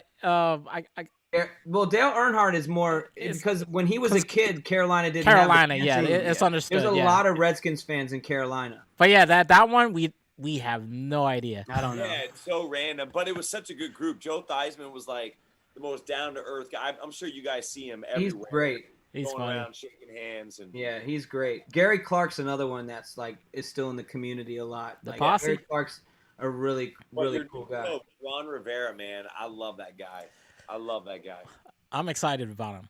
I think people will buy into his stuff. I can talk about what he's gonna do. So, but our 2 hours is pretty much up. This has been really, really fun and informative, especially for our students and fans that want to get an insight of what you guys do, for the NFL and even like for sports teams in general. But now's the time to like plug in what you got going on. So starting with you, Ross, like what do you got going on right now in the next couple weeks or couple months? Yeah, exactly. I mean, like I said earlier, the big thing is tomorrow we're performing for our South Miami Hospital for doctors and nurses during the show. So it's not really reinventing the wheel too much. It's nothing like, stuff like this has been done, but bring in an 8-piece band out there to rock out and surprise them. So that's what we got cooking. Nice. EJ? Well, I'm working on my flower garden. And, we're really just looking forward to getting back to work. Got some retail, some pool parties that are talking about coming back. But really what I've been trying to do is create a situation where I can train some people who are experienced in playing music, some DJs, about the nuances of DJing a sporting event. So, if you want to follow me on Twitter, Instagram, and Facebook at Plug it in. See it in my corner right there, please do, because we're really going to start doing some things that are going to do what we've talked about for the last 2 hours. We're going to take them up to the next level. So I'm really honored to be a part of this panel. I hope we do it again soon. So thanks, guys. Definitely. Adrian? Well, yeah, like EJ, it's been all about doing a lot of cooking and then trying to figure out how the best way to spend our PPP relief money responsibly and not have to pay it back. That's been a huge challenge. Honestly, in our case, running, just trying to run the business throughout all this has been a really huge challenge. I mean, we've literally had to deal with, the displacement of, almost 200 and something events. And it's rough, honestly, but we're looking forward to it. I mean, the cool thing is the Niners people called me up. They're stoked on, hey, let's work on some new stuff for the coming season, etc. So I felt that was a real lift up, when they called up about that, because it just felt like real life again for a minute, and other than that, I mean, I'm sure all you guys saw that the NHL is looking at coming back for the playoffs, basically. Yeah. For the first time in as long as I can remember, the Sharks aren't going to be part of that this year, but I do think that that's a really big deal. I mean, again, between that and Disney World doing their thing, I think that maybe there's some light at the end of the tunnel. So let's leave that on that good thought. Cool. Premonition? Man, just trying to maintain with my family. But I'm working on still doing some live streaming. So check me out on all the social media channels. At DJ Premonition is for just about everything: Twitch, Facebook, Twitter, IG. Even though I'll just be like promoting on IG, I'm not really gonna. I don't like that platform. Cool. For live streaming. And then trying to get back once whenever Maryland opens up, DC opens up, Virginia opens up. June 1st or something. Well, there's that. Phase 1 starts tomorrow in Maryland. Hey, then we need these. I need these malls to start opening up so I can start getting these retail. And then looking forward to the fall football season. So cool. And finally, Dave, Digital Dave. So I got on June 12th. Actually, I'm kind of excited. It's Friday night.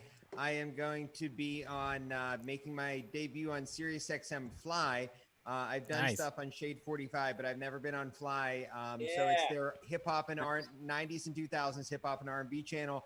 I'm doing their Friday Fly Ride mix, which is at 9 p.m. Eastern, 6 p.m. Pacific. So that's going on June 12th. Also, it's to be determined yet date-wise, but I'm going to be doing a live stream for Motown on Mondays.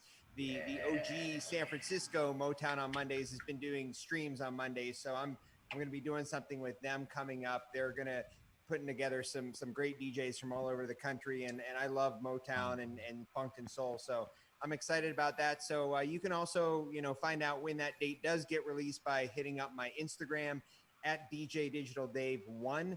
It's DJ Digital Dave and the number 1. And I'm going to probably in the next 2 weeks be painting our bedroom too. So that's about it. Nice. Let me throw a quick additional shout out to Digital Dave. I told my fiance that I had a new DJ man crush, and it was DJ Digital Dave. And I told Dave this already. You heard it here I'm first. telling you, listen to his 90s mix, listen to his 2000s mix, and also listen to the coronavirus mix that he made. You were the man, dude. Thank you. All right. And another thing, we get to play. We play each other twice this season, by the way. I know, that's what I was gonna say. We play the Hall of Fame game. We play the Jeez, Niners. get a room, guys. All right. One more time. Give it up to everybody. All of our guests, Ross B, Adrian C, EJ, Premonition, Digital Dave, for coming through at the 99. That is a wrap. Next week's episode, we got a great one lined up for it. We're going to chat with some of the best DJ producers in the game. We'll have Buck Rogers, Inferno, Nick Bike, Opie Miller from Serato, and of course, our good friend DJ Trace is back for this episode, so don't miss it. Make sure to come back and see us live every Thursday night, 9 p.m. to 11 p.m. Eastern Standard Time. You can watch the replay of this episode on our Facebook or YouTube channels. New podcast episodes are also uploaded every Monday. So this one's going to go Monday, coming up to our Apple Podcasts, Google, Spotify, Stitcher, wherever you consume and listen to all things podcasts. So be sure to subscribe and rate us. We appreciate the support and love from y'all.